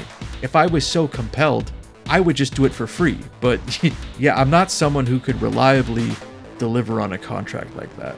But thank you for considering me. I tell you, when I hear the offer, even with no details, half of my brain is like, fuck it, let's do it. I don't care what it is. But then the other half is like, yeah, in between your 100 active projects and life responsibilities, how are you gonna do that, gamer? Thank you for your question. Good luck making your game. Bane Meets World asks, 1. Are there any games that you really want to cover, but the grim polls just won't elect? 2. Becoming a $1 patron was one of the best decisions I've ever made. Beyond seeing my name in the credits, it really makes me feel like a valued community member. How do I convince others to become as grim as me? Now, I did tell you to change the prompt a little bit. Otherwise, it would be transparent, but forget it. First question, many. I think once the gambling dopamine aspect dissipates and there's a clear winner surfacing, I usually think, really? That's what won? I guess, gamers. I mean, I elected to have each of the games that are on the poll. So technically I'm down to make content on any of them. But I think in the moment, right before it officially wins, I sort of realized what I really wanted, And it was more Nancy Drew games or just some old adventure game that got no votes. In general, the point-and-click adventure games get no love. Second question, I appreciate you becoming a Grim representative and advocating for grimness, but I realize I'm a niche operation. So if my content doesn't resonate with others in the same way it does for you, there's no reason to push. But one could say, if they were so inclined, that becoming a patron for as little as $1 American not only puts your name in the credits, but grants you access to currently 14 hours of additional content centered around the paranormal. So you, at the very least, gotta appreciate a bargain, right? Thank you for your question. Balton asks, do you think Scully is immortal after the events of X-Files Season 6 episode Pythonus? Yes, but I think she was gonna be immortal either way, baby. At episode 1! What an icon. Thank you for your question. Norgman G asks, what have been your favorite physical skits and gags that you've done outside of the reviews? Those are always my own favorite bits, my personal favorites being the ones that are the most unhinged. What do we gotta do to get you outside and exploring dark, ghost-infested basements or moving suspicious trash bags labeled Stacy again? That's some old head shit. I think the Steve MRE parody in the Death by Degrees video is my current favorite. There was a moment when I was at the craft store holding several pieces of poster board thinking, this is stupid. Why am I doing this? Especially because I didn't have a script or anything. I didn't know how it was going to be funny, but like most things, it came together in the edit. And man, I watch too many Urbex channels to ever feel safe doing that kind of thing again. There's still stuff that requires me to be outside. Or rather a guy I know, did the spy camera sequence in my video titled, My Eyes Begin Hurting for No Reason. And I just recently did a creepy content parody where the B-roll is slightly blurred, but I did have to go around to a couple parking lots and a GameStop just shooting for atmosphere. I think I consider these things a lot more than I used to. In my older content, a lot of the live action bits were me just shooting something I thought looked creepy, and then later I'd find a place for it and make it make sense. It was very modular. Now I'm like, I'll go out and do something or set up something complicated, but I gotta be at least 40% sure I can make something funny or weird with it. Thank you for your question. Nut the Bard Hearth Goddess asks, how do you make your Robin? Me? What if I'm making it? I'm just getting it at Costco and putting it in the microwave. I'm flattered you'd think I'd have my life in order and I'm developed enough as an adult to prepare ramen ingredient by ingredient. I would trust, the professionals for that sort of dish. But I love a tonkatsu or a shoyu, and ever since I moved out of the city, good ramen is a distant memory. Thank you for your question. What's something you're excited about that you wish we'd ask about because you really want to talk about it? Maybe some media you're into or hobby you're really enjoying. Please pretend that we've just asked that question and passion dump to your heart's content if you would like. Well, this might wind up being a spoiler for Patreon content to come, but also might not be, so I don't know why I mentioned that. But I love campy horror movies from like the 50s to early 70s, and particularly stuff from studios like Hammer, Amicus, and Tygon. And a lot of the junk I collect from flea markets and antique malls is in service of that interest. And there was a good month years ago at this point when I was mostly working on some kind of regular show that I wanted to do separate from the regular game review content, and even like a separate persona of sorts. These videos were going to be themed around that realm of film with a mock late-night cable TV aesthetic that would have been more different, I think, than what I was doing at the time in like 2020 or so. I've kind of folded a bit of this thinking into just the way the review videos are now, but I made all these interstitial graphics and like fake channel branding and stuff. But I think it was around this time that YouTube was really giving me shit about copyrighted material, and I started thinking that I'm putting too much work into something that might not only get blocked but strike my channel or something. So I just kind of went back to the drawing board on that, set it aside, and then I had a hard drive failure and lost pretty much everything I made for it. So I just thought, well, that must be a sign. But I adore the look, the atmosphere, the goofiness and the horniness, the baroqueness of that era of filmmaking. Christopher Lee as both Dracula and Frankenstein.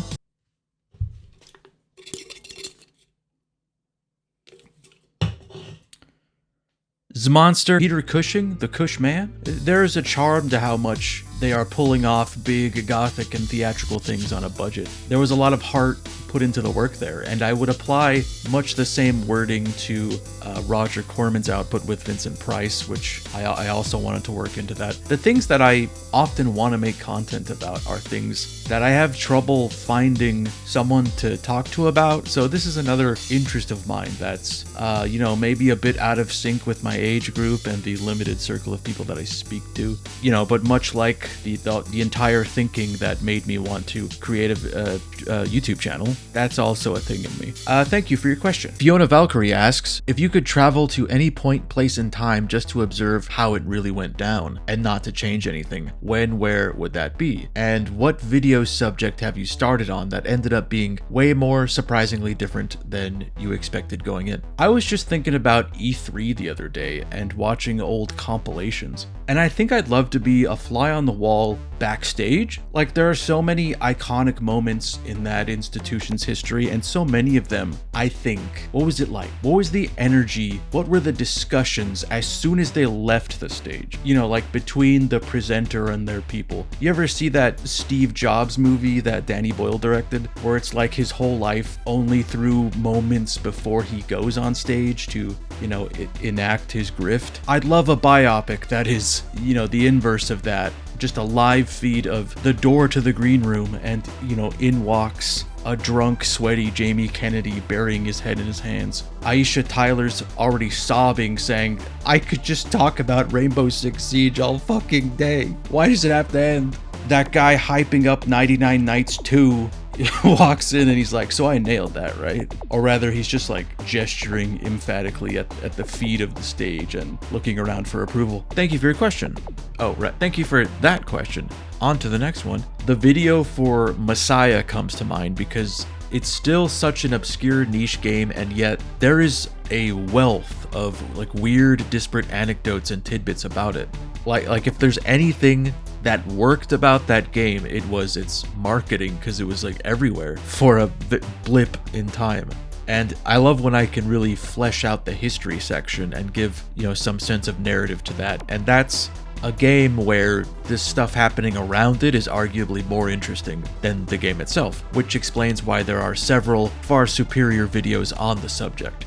Thank you for your question. Josie asks, rank Dan Barrett projects. Number one for me, I'm going to go with Black Wing, which I in part have to because I have a tattoo inspired by that project. And that brand of, depressive indie-tronic or whatever you want to call it was a big influence on me. In second place, I'd say Giles Corey, because that album fully consumed what felt like a whole segment of my life. It was my comfort album for me at my most miserable and lost. And thirdly, Have a Nice Life, which is an amazing project with so much great music. However, I do feel like the luster of it has waned a bit for me. Maybe it's some mixture of finding their fan base to be kind of obnoxious and seeing them live and not particularly getting the vibe they were going for. Like, I thought I understood the vibe, and then I saw them playing those songs and thought, oh, maybe I don't understand the vibe. And after that, I would include all various short-lived bands in one grouping.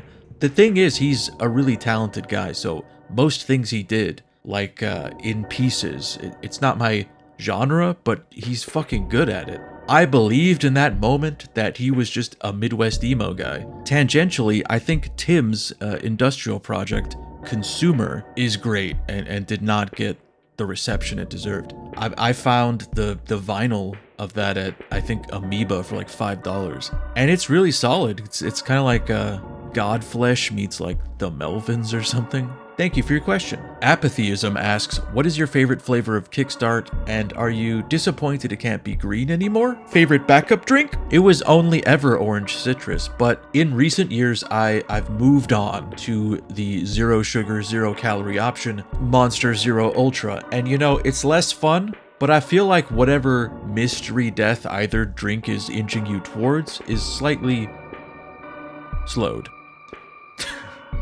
Thank you for your question. Ronak the Axe asks, do you collect any modern physical media, or do you just prefer the convenience of Walmart. For sure, if I can own anything physically, I would prefer that. Be it a game, a film, an album. I would be most satisfied knowing I owned a tangible object that I could touch, open, consume, display, and resell if I felt like it.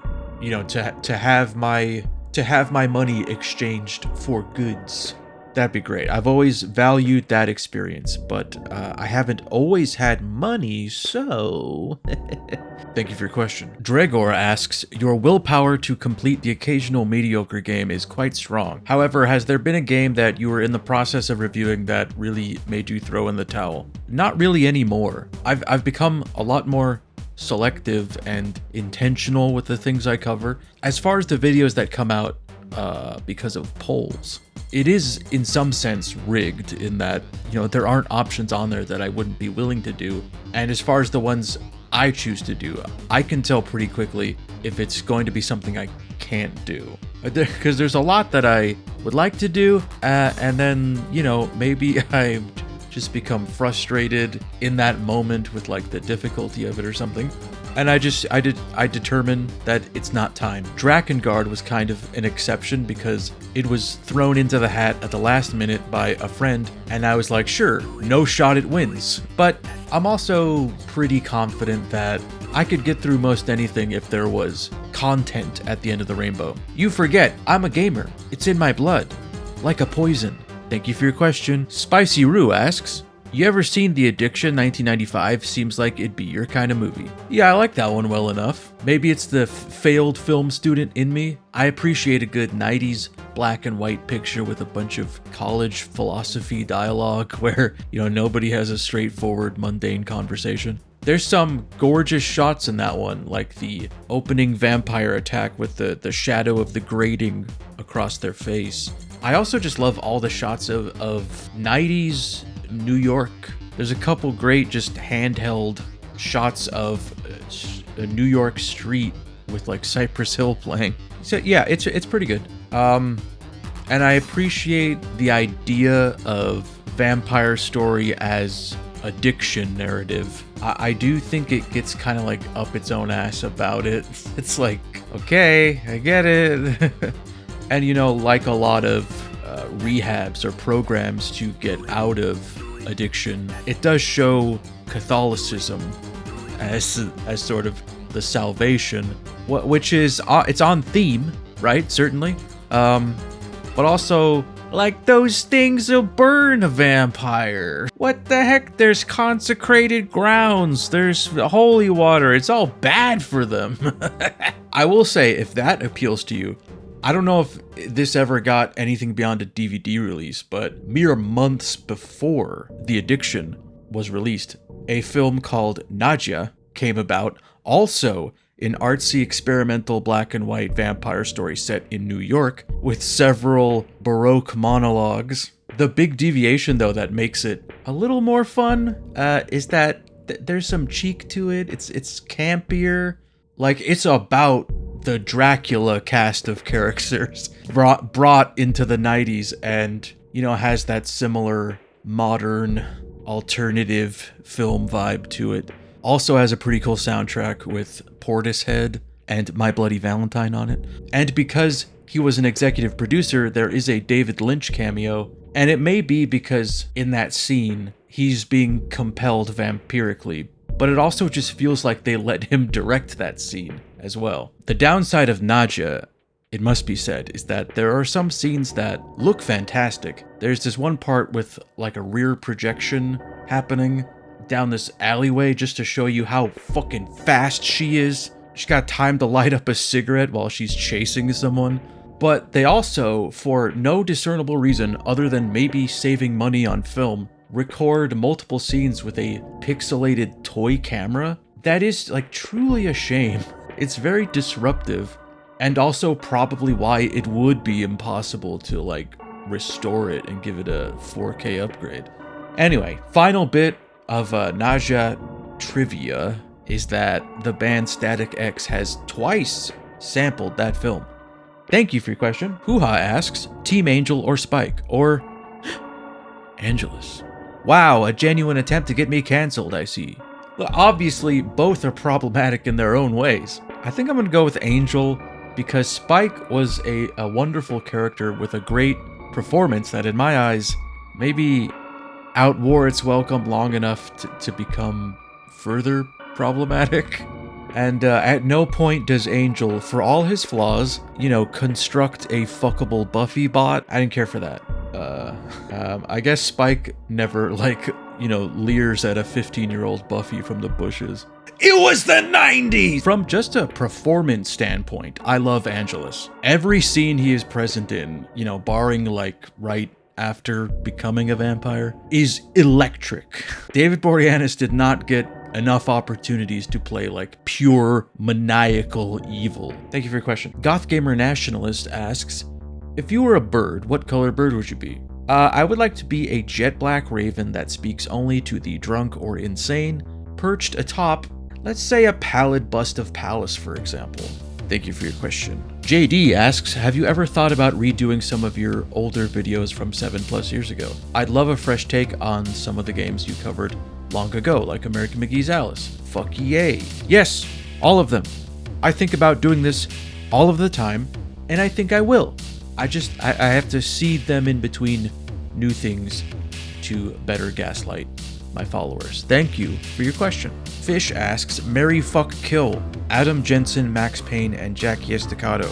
Marry Jackie, fuck Adam, kill Max only because he's a cop. Thank you for your question. Bomber asks, you said in a video you probably wouldn't cover JRPGs because they don't really fit the channel, but I think your Drakengard video was one of the best. Is it something you'd consider doing more of? I think it generally has so many plots that got completely off the wall that it'd be fun to see your perspective. I feel like I remember saying that, but I've pretty much fully 180'd on that opinion. I think I've proven to myself that even if something isn't goth presenting or dark or weird, I can still make content about it that is, And there are so many great JRPGs that, were formative for me, so I would like to do that. Yes, I am open to that now. Thank you for your question. Crisps989 asks, what's your all-time favorite episode of X-Files? I feel like I've answered this before and likely said Conduit or Musings of a Cigarette-Smoking Man. Fuck 3 is also such a vibe. But I've lately been thinking a lot about the episode Blood. There is something so evocative, captures my imagination about this threat that is so odd, specific, disconnected from monsters and conspiracy, and it's ultimately unresolved. Thank you for your question. Peter, a paint goblin, asks, are you and Mandalore two halves of the same dysfunction? Yeah, probably. Thank you for your question. Framerat asks, your videos are a continuing inspiration and a warm comfort.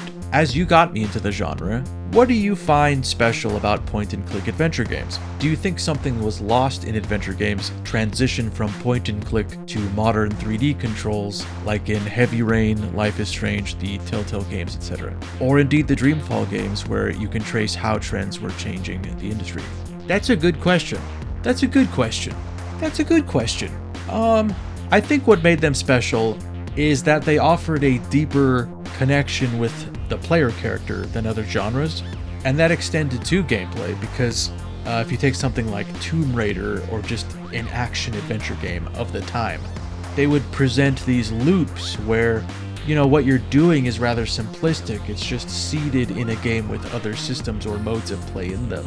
But adventure game problem solving was so dependent on a more real-world logic that it wasn't just find the red key to move to the area where you need to find the blue key. It involved recognizable objects and recognizable logic, which is why maybe moon logic often felt so egregious. You are sort of piloting the deductive reasoning of the protagonist, and I think that's an incredible feeling when it's working.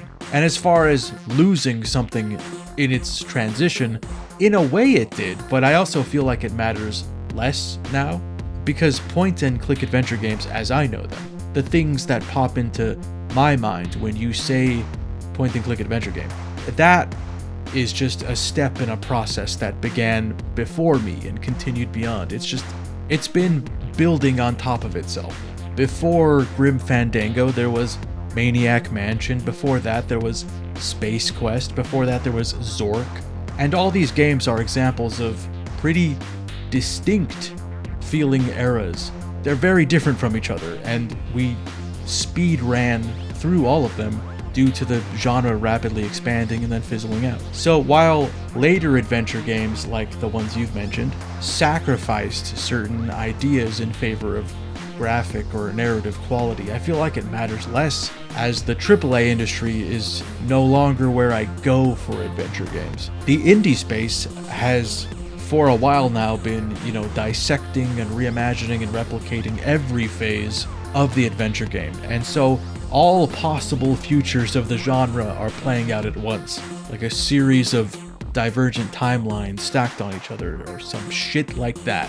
So I guess to sum up, there are games, like Telltale stuff that may not resonate with you, that may not give you the same feeling that this other phase of adventure games did. But that phase is also being iterated on, all the time.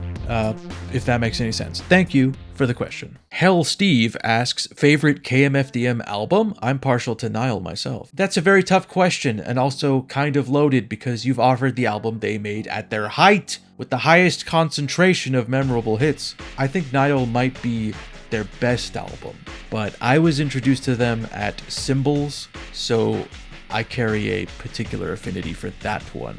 I had so much written for, I was just gonna do a retrospective video about that band. And then I think since I set it down, there have been 2 shootings in which the shooter in some way, referenced the band. And obviously not even so much as in I was a fan of this band and I went on to do something horrendously shitty, but in reverence to the 2 fucking morons from the 90s that did that. Yeah, so I had made this whole spreadsheet of all their albums and broken down my tracks and which ones I want to highlight, and a brief little history around the lineup and so forth. But the sort of thing I came to realize is that I like all of them. Let me pull it up. Let me look at my notes here. Yeah, I had nothing but great things to say about all of them, with the exception of the Scold vs. KMFDM album and Our Time Will Come in 2014. And there could be some correlation in that I was also notating how many times within the album the band says the name of their own band. And in both of these, 0 utterances of KMFDM. Anyway, this is off topic. I'm rambling. Forget it. Forget I said anything. Symbols. Specifically, let me check. Megalomaniac, of course. Classic. Stray Bullet, also classic. Regrettably co-opted by TikTok. Torture, which feats Ogre from Skinny Puppy, great track. And Unfit, which is a Raymond Watts-led track that is just maybe one of the most aggressively horny songs that KMFDM has produced. Anyway, again, Symbols. Thank you for your question. Galg, I think, asks, 1, is Darkened Streams irretrievably discontinued? And 2, have you listened to any Oransi Pazuzu album? If so, what's your opinion on them? First question, not if you can personally explain to me how I can continue to make them and guarantee that they aren't blocked or causing a strike against my channel. Once I get past that hurdle, then the only thing I would make is Darkened Stream. Second question, I have listened to them and they're very good. Particularly that track they did with the sort of creepy German expressionist music video. Very, very cool. I think Finnish is one of the better languages in which to do black metal vocals, as it's particularly troll-like.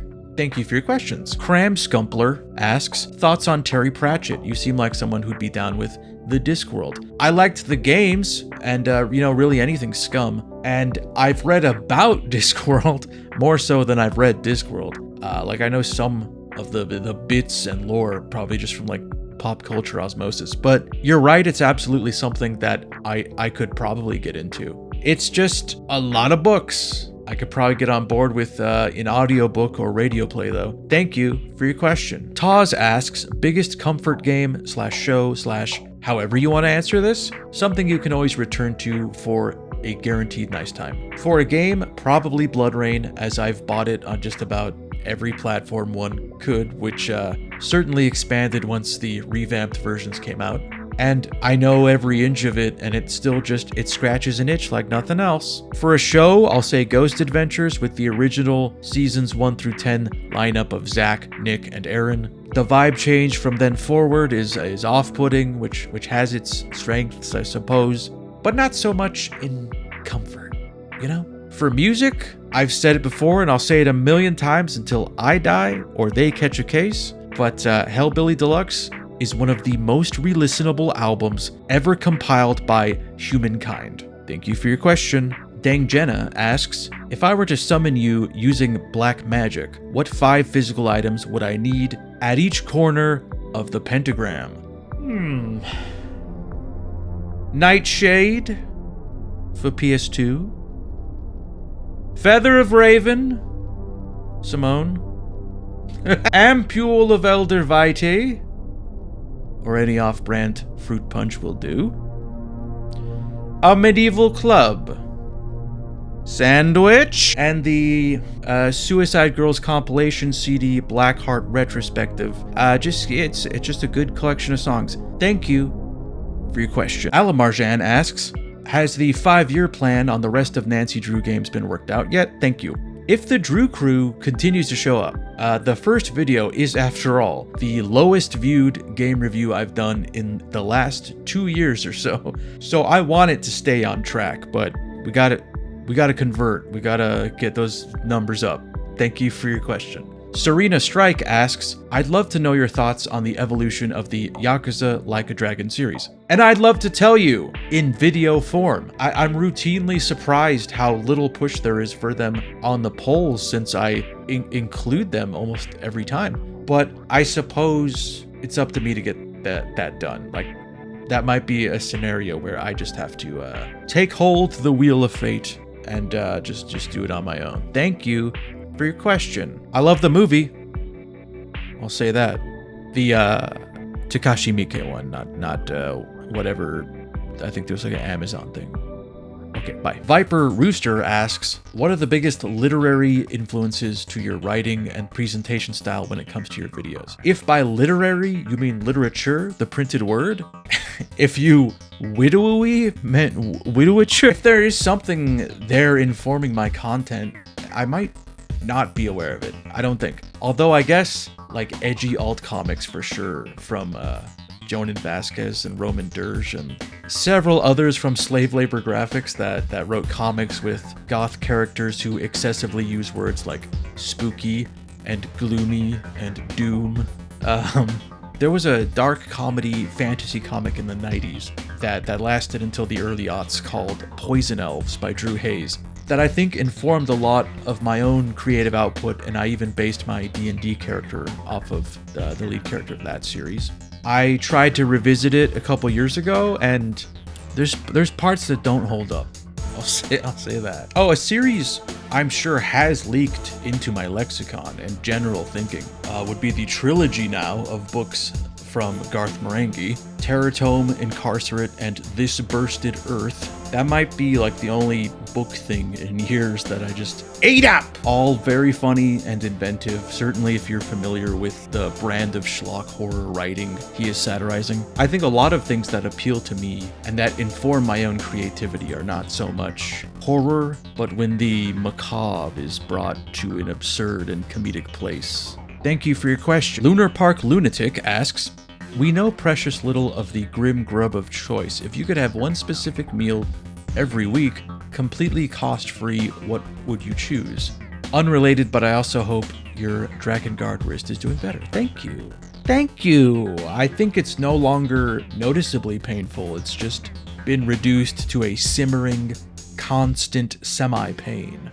That may always be with me. Not to give an overly Southern California answer, but probably a California burrito. Covered in a sauce so hot that I have to take breaks because of agony, and which I can only imagine has the calorie count of like 5 hamburgers, so if you also meant consequence-free, I would absolutely be eating that every week, but for now it's usually what I order to celebrate the posting of a video. Thank you for your question. Ignatius Magnus asks, out of the White Wolf RPGs, which ones are your favorite? Did you get into New World of Darkness, now called Chronicles of Darkness? No, but I'm glad titles containing chronicles continue to be made. I've only ever played VTM because I like vampires in general. So that was, my main draw to the World of Darkness. And even then, I only played the 25th Anniversary Edition because the decidedly not goth, not punk direction they later went with did not interest me. And, I've read like tie-in books and wikis to sort of flesh out my understanding of the other games in the setting. But yeah, my affinity for it, at the moment at least, begins and ends at vampires. Thank you for your question. Gunmancer asks, do you like rap? Maybe jazz?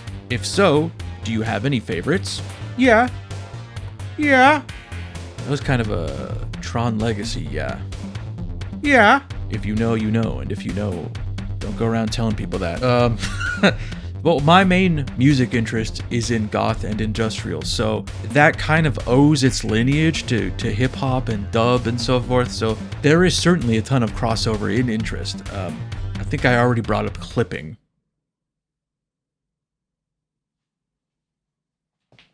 What the fuck? I'm sorry. I just had to do some rounds around the place. Somehow my back door just opened. I just heard motion, and I round the corner and it's just open. So I'm gonna have to reevaluate that ghost question.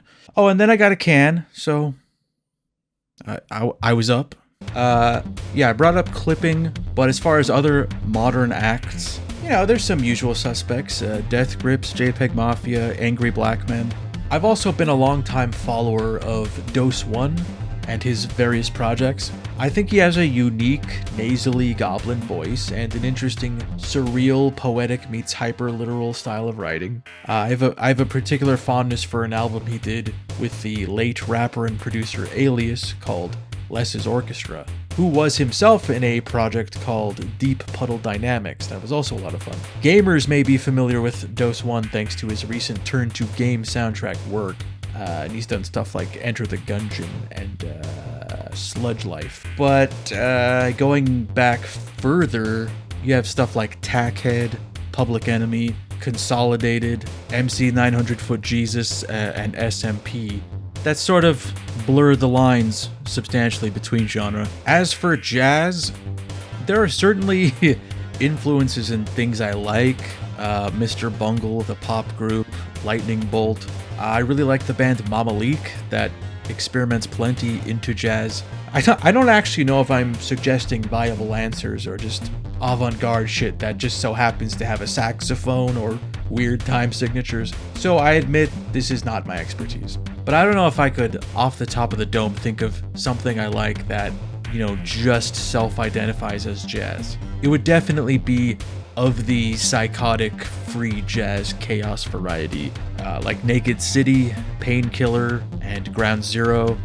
That is absolutely a realm of music I could investigate further, though.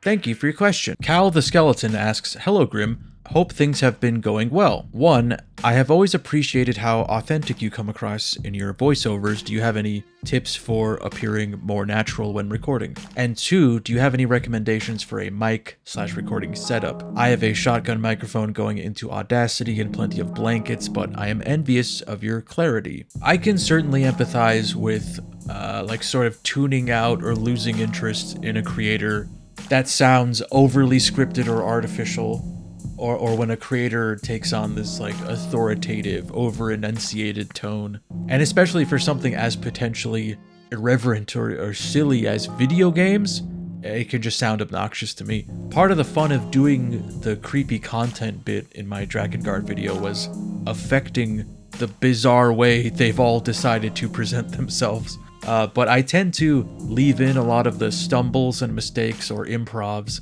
because I'm not trying to make you think I'm someone else, Someone who is more in control or calculated than I am. I'm kind of a mess of a human. That is a part of me, so I should lean into that. I should add that to my voice, the voice of the channel and so forth. How I could reform that into advice I guess we'll keep doing it, for one, but try to let the things that are unshakably you filter through, because I find people show up for topics but stay for people, if that makes any sense.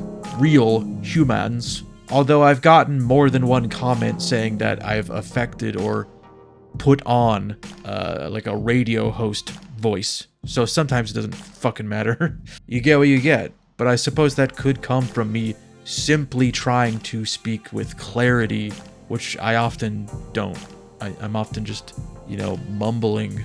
It may surprise you to know I don't have a lot of experience speaking loud enough where multiple people can hear me. But as far as the setup, I've tried every combination of no budget setup, mic in a box with blanket and so forth, backseat of a car for most of the pandemic. But around that time, I got a Blue Yeti, which has a cardioid setting, and that's really the only mic I've ever used since. I've tried out better, in quotes, ones, but the sound is just so extremely slightly off to me that I went back to this. So it's just that and a sound profile I made through Logitech's app.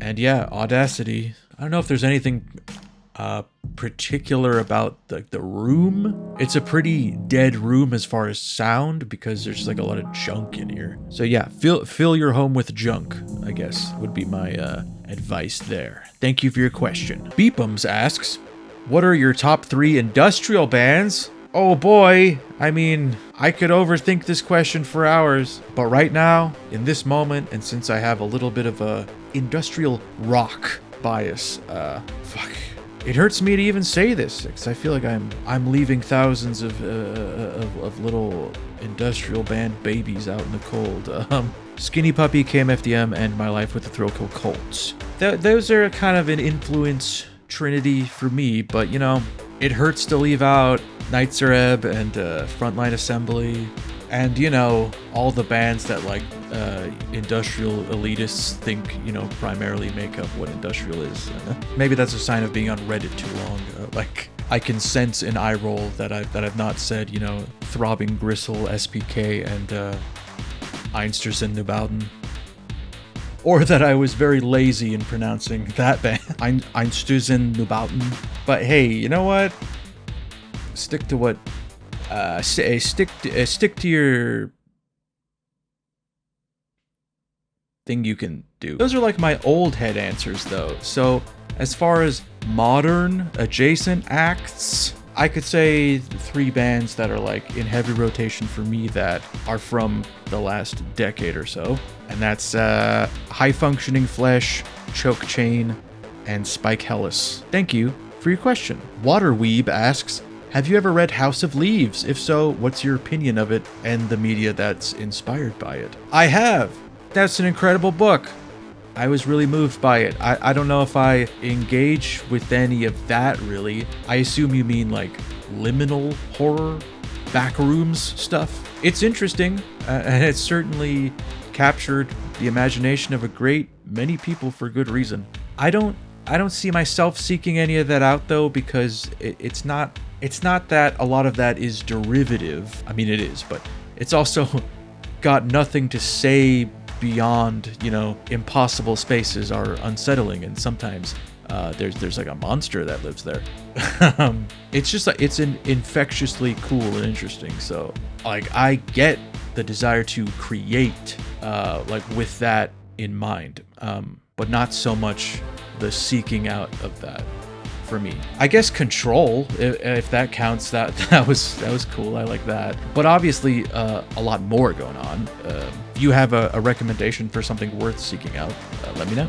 Oh, I will say, I did have an interest in liminal horror well before there was a fitting term for it. 5 years before House of Leaves, there was a TV movie based on a Stephen King short story called The Langoliers. That is, I don't think it would shock you to say, not very good.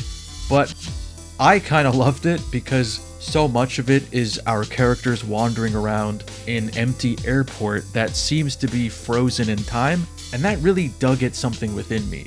I found that fascinating. A place you never see stagnant in daylight.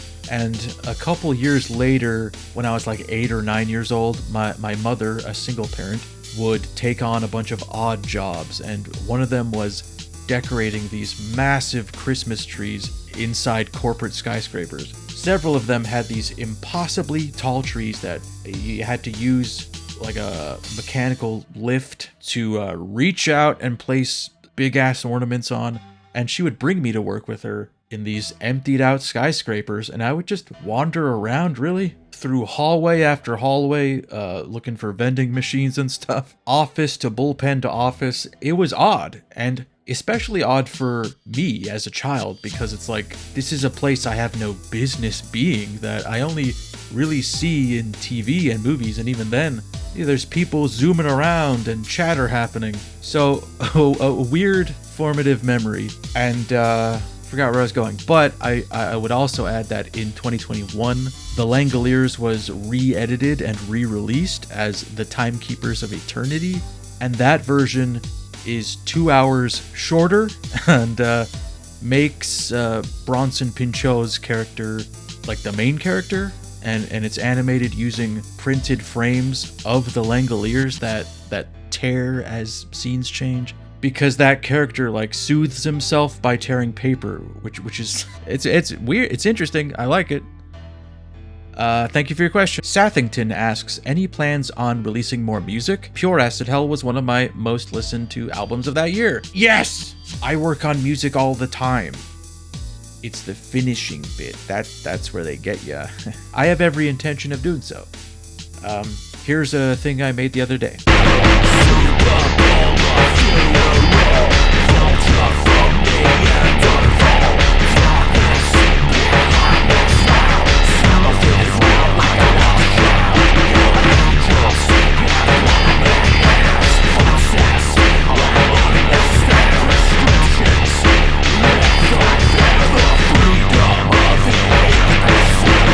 Thank you for your question. Mort asks, do you have any favorite professional wrestlers? I don't think so, but Instagram seems to think I really like someone named Rhea Ripley. It just keeps feeding me content about that person, and I'm like, I'm scrolling through all of it, liking it, and you know, it's like, okay, show me something else now, and still more. It's like, I don't even get it. Thank you for your question. Budgie asks, what is the game you've started the most times without finishing? Vampire, the 2019 game. I really like the setting and the language of it all, the voice performances, but I fucking hate the combat, and every time I try, I get a little further, but then I snap at some point. Thank you for your question. Ferroot asks, what is your favorite VTMB clan? For tabletop, Nosferatu. Oh, that you said VTMB. Oh, whatever, I'm changing it. For tabletop, Nosferatu, a lot easier to get into character. For video games, Toreador. I'm sure that says something about me if you want to psychoanalyze. Thank you for your question. Do you know that you are pioneering the new genre of goth gamer ASMR? Yeah, I meant to do that. Thank you for your question. Turkey Ham asks 2 questions, one for the channel and one music one. Thank you for warning me. I am prepared. 1. Over the last few years, the scope of your videos has drastically grown, with videos going over the hour mark and more often than not reaching 1.5 to 2 hours in length, exception stuff like Grimpressions and the like. Did you always intend for them to hit these lengths, or is it just something that keeps happening as you write the script? I don't think I've consciously added or removed length to a video in a couple years at least. I used to think about that, but then I started just working with whatever came out, which was literally just by coincidence arriving at the scale of 1.5 to 2 hours. And I think for Patreon content, I might still be thinking about runtime for those, but only in so much that when I know I'm reaching like 2.5 to 3 hours, I'll think I need to get something out. It's killing me that I'm not posting and I'm just stuck in the content mines going crazy. So yeah, not intended for game reviews, certainly. That's just what I had. 2, I don't expect you to have heard of them since they're not an industrial band, but Heart Attack Band strangely gives me Grimbeard vibes despite being early emo and later pop punk. Perhaps it might their second album, Fake Blood, and the first 3 from the Thoughts and Prayers EP. But whenever I listen to them, I'm just kind of like, huh, is this Grimbeard coded? You're right that I have not heard of that band, and I never really had an emo phase, not that I'm against it or anything, but I have been, all my life, sort of had various labels like emo ascribed to me based on the way I present myself. I have certainly been accused of emodom in my time, and shown people music I like only for them to say, oh, so you like screamo. So it's understandable if I'm easy enough to clock as some kind of alt, but we all have our own exposures to different things and associate one subculture with another subculture. The point is, I appreciate that you would think of me at all. Thank you for your question. Mousewife asks, are you satisfied with the quality of your videos and the speed with which they come out? If not, would you consider collaborating with someone or delegating work to others? I am never satisfied. I always want them to be better and come out faster, but I don't think I would be able to sacrifice control for speed. There's so much of every process I do that is unplanned, that just comes together last minute or, hit me in the shower or whatever. And I have to, with wet hands, type something out on my phone. Remember to do this bit. If I say, let someone edit my video, all of the creative sparks that happen only in that process that I never wrote down or even thought about beforehand, but feel are important now, those would be gone or done better, I guess. I couldn't do it. That said, I am getting help with merch. I have some merch coming that's like 2 designs I made, and I'm getting them printed locally and put up on my own website that may or may not have happened by the time this comes out. I didn't know how to do a lot of that, and I also don't want to talk to people, so I'm letting go of some control on that front, but even then, it's tough. Thank you for your question. Noel asks, as a 9-to-5 corporate drone, I have no idea what self-driven work is like. What's the day-to-day life of a famous YouTuber such as yourself like? Thank you. The fame is hard to deal with sometimes, having to prominently place the YouTube plaque when guests come over, wearing my own merch, and when I catch someone looking at it, I say, oh, this whole thing? You ever heard of something like that? The funny thing is, after I quit my day job, or rather, it closed down, and then they called me back a few months later when it opened up again, and I did not return their call. I was the most devoted to making content, technically. Like, no schedule, just work, eat, work, sleep, work, into infinity. And it took me too long to realize that this was not helpful in getting things done.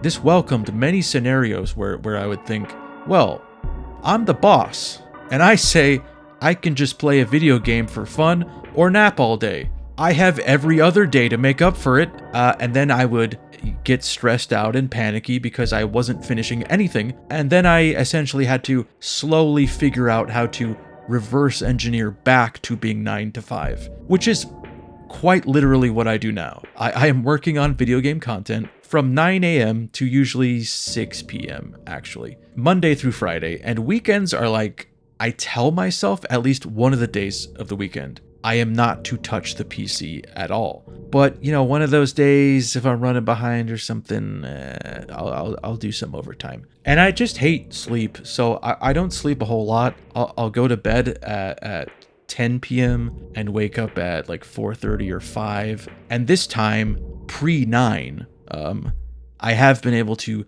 play some games just for me for like an hour or two before I do my rounds and my chores and so forth. Then I'm in the office, so to speak. It's a real weird thing to do as a job because it's on paper like the easiest, funnest thing. But the only way you can make it sustainable and constant and not have it burn you out is to restructure it as close to a regular job as you can. So, it's not always as fun as it could be, certainly, but it's fulfilling, and there is an element of terror that keeps me alert. Thank you for your question. Thy Rourke asks, the silly one. Oh no, you've become the cursed object of the week in Grimgoth Show of Choice to the Energy of Supernatural or Buffy. What is it, and what are your powers, flaws, and cure? Bonus points if Xander gets hurt somehow. The serious one, you introduced me to Unnatural, and it was a really good comic. Got any other suggestions for comics or books? Could just extend this to an author you recommend as well. So I am an object that is likely to hurt Xander, whether or not we exist in the same franchise. I could be that cursed coin from the Supernatural episode Bad Day at Black Rock, which curses its holder with terrible luck, and just sneak my way into Xander's wallet, which causes such consistent terrible luck that he also gets the same spell put on him as Dean in the episode Dog Dean Afternoon, where he becomes a dog and fulfills his rightful place on this earth. Flaws? None. Cure? None. Well, I guess if he finds the coin, I'll throw him a bone. That he might want to catch because he's a dog. And I'm positive I must have brought it up in another video, but Harrow County and its spin-off series, Tales of Harrow County, are fantastic with beautiful artwork. It's kind of like a folk horror, modern-ish fantasy sort of thing. And for a darker, heavier read, The Department of Truth, which is kind of like a X-Files at the bottom of the iceberg abyss, you know? It's just like truly harrowing and awful, like the way in which it mirrors the fucked up shit people actually believe. I simply haven't been reading a lot of things, but I have dipped my toe back into comics with the release of the first issue of the new Supernatural comic, which shows a lot of promise. If you're a fan of the show, and specifically if you're a fan of the show in its first incarnation, because it does seem to take place in like a really specific part of the series. It kind of just picked where the show is at its best and then branches off into a different direction from there, and it is like almost comedically, you know, hitting all the buttons that a fan of the show would know.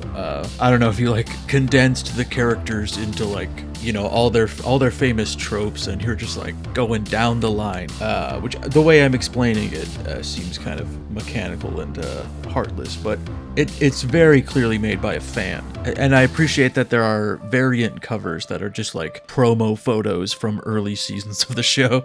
Thank you for your question. Sevitario217 asks, what is the most fantasy dwarf-like thing you have done or do on a regular basis? I guess the infrequency at which I go outside would be sufficient. Also, my propensity to hide inside barrels. Barrels which then roll into river rapids, where I engage in light-hearted action sequences. Thank you for your question. InfoGuy101 asks, what do you like the most about making videos, and what do you like the least? Always great seeing a new video of yours pop in my subs. Thank you. I like editing the most, because that means all the other parts are done, and then I can just decide how they fit together or improve the timing of things and actively see it becoming funny to me. There's a lot in the other processes that I just have to tell myself, I'll make this work. This will be funny later. And I guess the recording part is my least favorite. Having to sit in this tiny room with no AC and listen to myself for hours at a time, and I have to reckon with a bunch of dumb shit I wrote that in the moment I'm realizing, oh, this doesn't work. So it is very much the inverse of editing, where that's when I can make it funny, whereas when I'm saying it, I'm like, God damn it, this isn't funny. Thank you for your question. JD asks, while industrial is obviously peak goth music, how do you feel about the classics, the Sisters of Mercy, Christian Death, Bauhaus, etc., and what are your favorites? Hey, you don't gotta say that just cause I'm here, okay? Yeah, I like all that stuff. Those are all great. I guess I felt that goes without saying, but maybe I should be saying it. I also love Fields of the Nephilim, Clan of Zymox, who I've seen live, and I remember they were leading up into one of their more well-known songs, Jasmine and Rose, and I was so taken by the way it was led into with the frontman saying, "What's that smell?" Waiting a comedy beat to finish it off with, "Smells like jasmine and rose." That's just a strange question to be confronted with at a show where, you know, there's usually one prevailing smell. The smell of rock! I do appreciate Sisters of Mercy especially. That's one of those anytime, any place kind of bands. I'll listen to them in whatever capacity, whatever scenario. They have like a perfect, if brief, discography. Not an oopsie on there. And I have this photo that is really funny to me because I went to go see them in San Diego and I sat a few rows behind Tony Hawk, and I was gonna sneak a pic and send it to some buddies, but he had already sat down, so I just sent the back of Tony Hawk's head and had to explain, trust me, that's Tony Hawk. But there's something about it, it could just be any fucking guy. That's Tony Hawk. Guys, I swear. Thank you for your question. Till asks, is there stuff you would like to recommend that are outside of the goth vibe? Movie or game that people might not expect you would be into due to your goth channel. Also, why you such a goober? For a film? Okay, all right. I'm wiping the slate clean. I'm going blank mind. For a film, Madawan, beautiful film about a coal miner strike. Doesn't get talked about enough despite being in the Criterion collection. I never see fuckers picking it when they're in the closet. For a game, Sleeping Dogs is a slept-on game, and it's on the mind since out of nowhere that there are once again rumblings of a film adaptation, even though it's been like 15 years, but my hope is that may mean, there's renewed interest in it. For music, I listen to a lot of music. Much of it, there is, variations of a pipeline to dark, edgy boy stuff. If you squint, But in a vacuum, it is very much not. A few records that I think are, 10 out of 10s. Replicas by Two Boy Army, which only proves what I said about leading to goth, but not being goth, because Gary Newman would eventually become firmly, unquestionably goth. Candy-O by The Cars. I think that's simply a perfectly constructed album.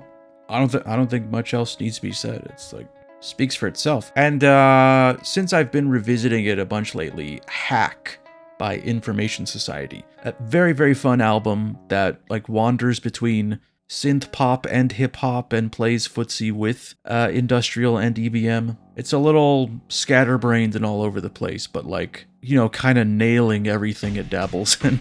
And gamers may be extra interested to know that Information Society founding member Kurt Hartland would go on to score several video games, including the Soul Reaver games. Also, why you such a goober? I don't know!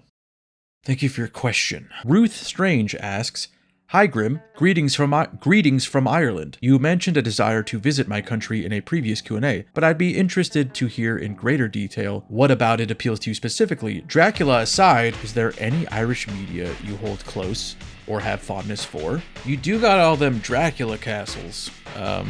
Not the actual Dracula castle, but Dracula adjacent, for sure. I'm sure I jokingly brought up the films Zardoz and Rawhead Rex, both filmed in County Wicklow, as well as the Christian Bale vehicle Rain and Fire. But I actually do just like those movies. And I was a big fan of Father Ted, until the creator turned out to be a shithead, transphobe, loser, fuckhead. I think Dylan Moran is still cool, but I'm also afraid to Google that. You got some good bands. The Virgin Prunes, great goth rock band. Forgot to mention them previously. The noise rock band Gillaband, formerly Girl Band, very fun. The Irish, they're a musical people, especially when it comes to the topic of, British imperialism. But it's a storied and ethereal looking place. And, honestly, most places seem that way when you live in hamburger hot dog land. Thank you for your question. Esdanto asks, have you checked Voices of the Void out? What's your opinion on these job games? I have not heard of that, but looking at it, it mentions being inspired by Signal Simulator, which I did watch someone play, and I do not have the patience, for such a game. Whatever the reason is that I play video games, it's not replicating tedious labor, even if I might get jump scared every now and then. But I've sworn off genres before and then had my mind changed, so maybe a project will have me eat my words, and maybe it's this one. Although, it does remind me of Iron Lung, in that that's a game where you're doing a job and then, there's just a payoff at the end that is scary. But it works because it's kind of short and there's world building to it, and it doesn't seem to be going for any kind of simulation aspect, which might be the thing I'm at odds with here. Thank you for your question. Fish asks, what is your opinion of VTubing? I personally have not engaged with it as a medium, so as far as the content it provides, I couldn't speak to that. But I will say I appreciate the technology behind it, and seeing as though I'm also sort of exploring the science of being on camera but anonymous, being a tangible object or character while also not involving my personal self or indeed others in a physical space. I see it as a kindred art of sorts, but one that, has a steep paywall to attempt. And there was a month I took to figure this out a couple of years ago where I toyed with the idea of streaming and how I could be there but not. And I felt like a virtual avatar was out of my budget, so I designed a weird GIMP mask persona that kind of wound up looking like a BDSM Abe Sapien. But after sitting in that for just 20 minutes, I felt real panicky and like there was simply too much fucking shit on me. So I shelved that ambition. Anyways, seems cool if you've got the money and the personality for it. Tired Eyes Thomas asks, could you elaborate further on sleep is a scam? Any tips on staying awake? The abyss is calling for me and I feel so helpless. Question 2, is there any game from your pile of shame / bucket list staring at you with such intensity that you feel ashamed for not having played it? You put sleep in a scam in quotes, implying I said that. I don't remember saying that, but I would agree. So I will take credit for saying that. Well, to elaborate, the 16 or so hours the average person is awake is simply not enough time to achieve anything substantial creatively, especially if that's interrupted by having to feed yourself and go to the bathroom and so forth. Behaviors that are indignant, really. And all this time I'm sleeping, I'm literally not doing anything when I want to be doing things. Nobody's legacy is, well, they got a lot of good rest. Pointless activity. Waste. And I'm not saying I've mastered its control over me. It is like a shadow entity. It slips in, feeds off me unknowingly, and then vanishes in the morning. It always wins. This does not make it right. As for your second question, I do agree gaming is something of a shameful act. So that's constant. I don't feel any particular shame for not playing a certain game, Somebody bought me Silent Hill F, and I do feel a measure of shame in not playing it because it was a gift, and I have to say, yep, I haven't gotten around to it. I'm too busy cutting motherfuckers up in Yote. Thank you for your questions. QVC Brand Muffin asks, 1. Have you had the thought of making more shorts or the Unexplained Mystery spoofs again? I enjoyed them a lot when you were making them, and I've gone back to rewatch them every now and then. 2. If you've had the time to indulge this year, what have been your favorite games, movies, shows you've come across? Those shorts are the only thing I've made that I rewatch and laugh at regularly. I too think those are really funny, and I want to make more all the time. And it was literally like a month ago I was starting to plot out a few more, but it's complicated, right?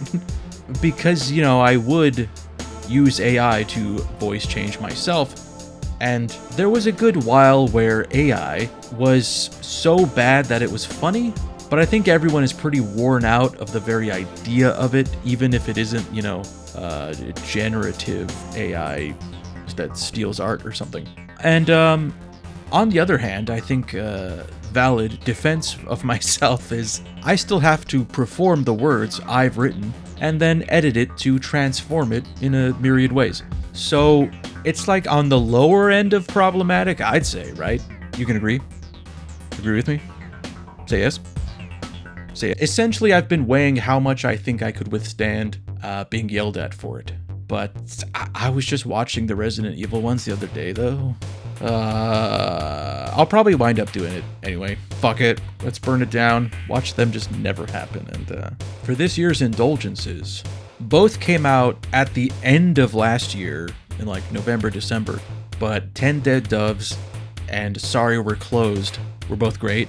I actually got a physical copy of the latter. That is lovely to see. From Big Gaming, I really enjoyed Indiana Jones and the Great Circle. A lot of fun, and I don't even care about that IP or franchise, but suddenly I did. And any game where I can stealth kill a camp of Nazis with a shovel and then throw all their bodies in a pile and then dance atop them, I'm there. I'm in. I had a bad film year, mostly because I didn't see any. After my phone was hacked, I figured I may as well go see FNAF 2. And my review? Oh, you know how it goes, gamer. But I also just didn't watch any that I was like crazy about. Edgar Wright's remake of Running Man and Begonia were both like pretty good. For both, I was kind of just like, yeah, I guess that's what I expected. Some great visuals, some great performances, but I wasn't locked in. I wasn't engaged, and that could just be me. That could be on me. Maybe I'm losing my sense of whimsy. I don't know. Oh, but you know, I had to go into a theater to see the Riff Tracks version of Time Cop. Wonderful experience. Got to see my name scroll by, and there've been some good like boutique remasters of older films. Within the year, Spawn and Constantine both got 4K treatment. Shows, I watched Kamen Rider Zets and thought it was really fun. In this one, he can like enter people's lucid dreams and like kick the shit out of dudes in super absurd CG heavy sequences. I had a great time watching the first season of The Chair Company.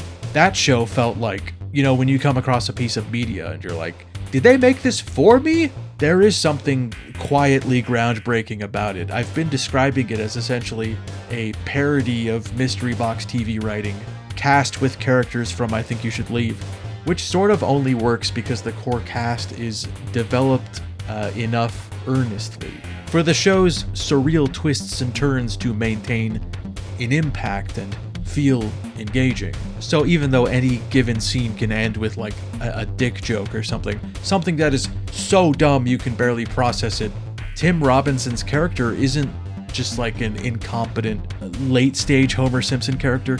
He's like okay at his job, he genuinely cares about his family, and just appears to have a worrying problem with obsessive thought that is sometimes touching, but most of the time really funny. Can't recommend that show enough. Thank you for your question. V asks, any intention possibility of putting your music on Tidal? I don't know what that is, so maybe. Thank you for your question. Z Spicy asks, I recall you either talking about or showing clips of the movie Gozu in one of your videos. What are your opinions of other Takashi Miike films if you have them? He's got some good ones, and many where he definitely loses me. I love his Yakuza adaptation. I think that remains to be one of, if not the most enjoyable video game adaptations ever. The Dead or Alive series, no relation to games, is fucking insane. That was another, like, convention bootleg acquisition, and I truly did not know how to describe it to others. How to describe what these were and why they should watch them. Just extremity personified.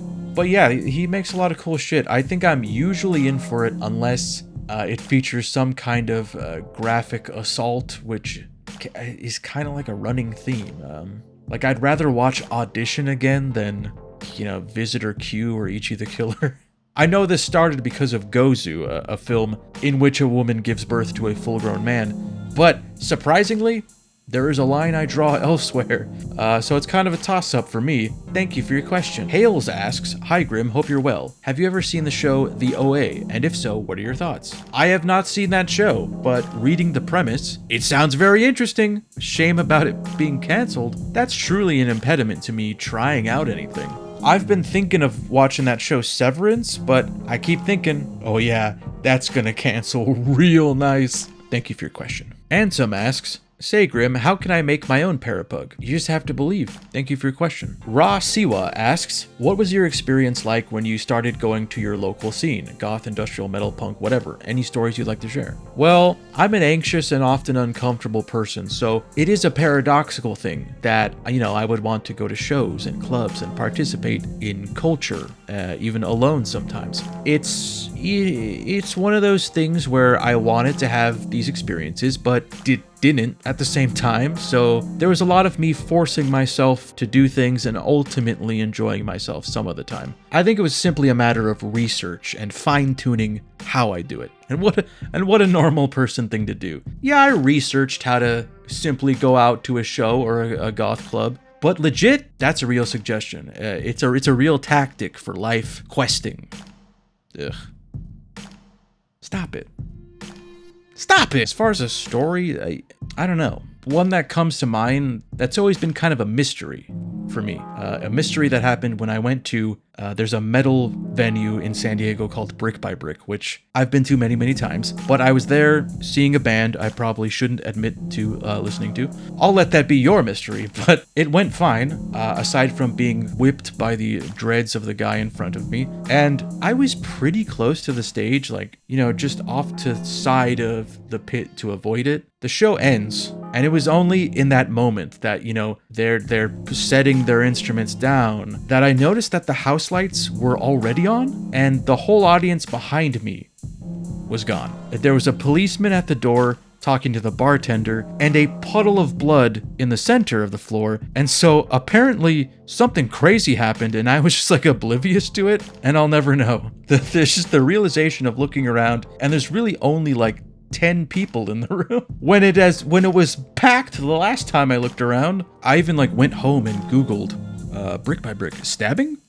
Question mark. Came up with nothing. Another one I find amusing was I was seeing the band Swans, and they took so fucking long doing their sound check that they only had time to play a fraction of one song, The Beggar, which is a 10-minute song, before running into sound curfew, and they had to end it. So it would be more accurate to say I did not see Swans. And my first date with my partner was at a long-standing goth club promotion called Sabbat, and much of it took place in the stinky smoking section while I think it was The Thing was being projected onto a wall. It was a real vibe. But that's like a thing I would have to work up the nerve to do for a few days, But for this, it was we met at a coffee shop, and as we were parting, they were like, "Hey, Sabbat's happening. Do you want to go?" And wanting to be cool, I was like, "Oh, sure. I can just do that on a whim. I'm normal." White knuckle driving over there, pouring sweat. Thank you for your question. God Hates Feds asks, any newer industrial/EBM you're listening to? For sure.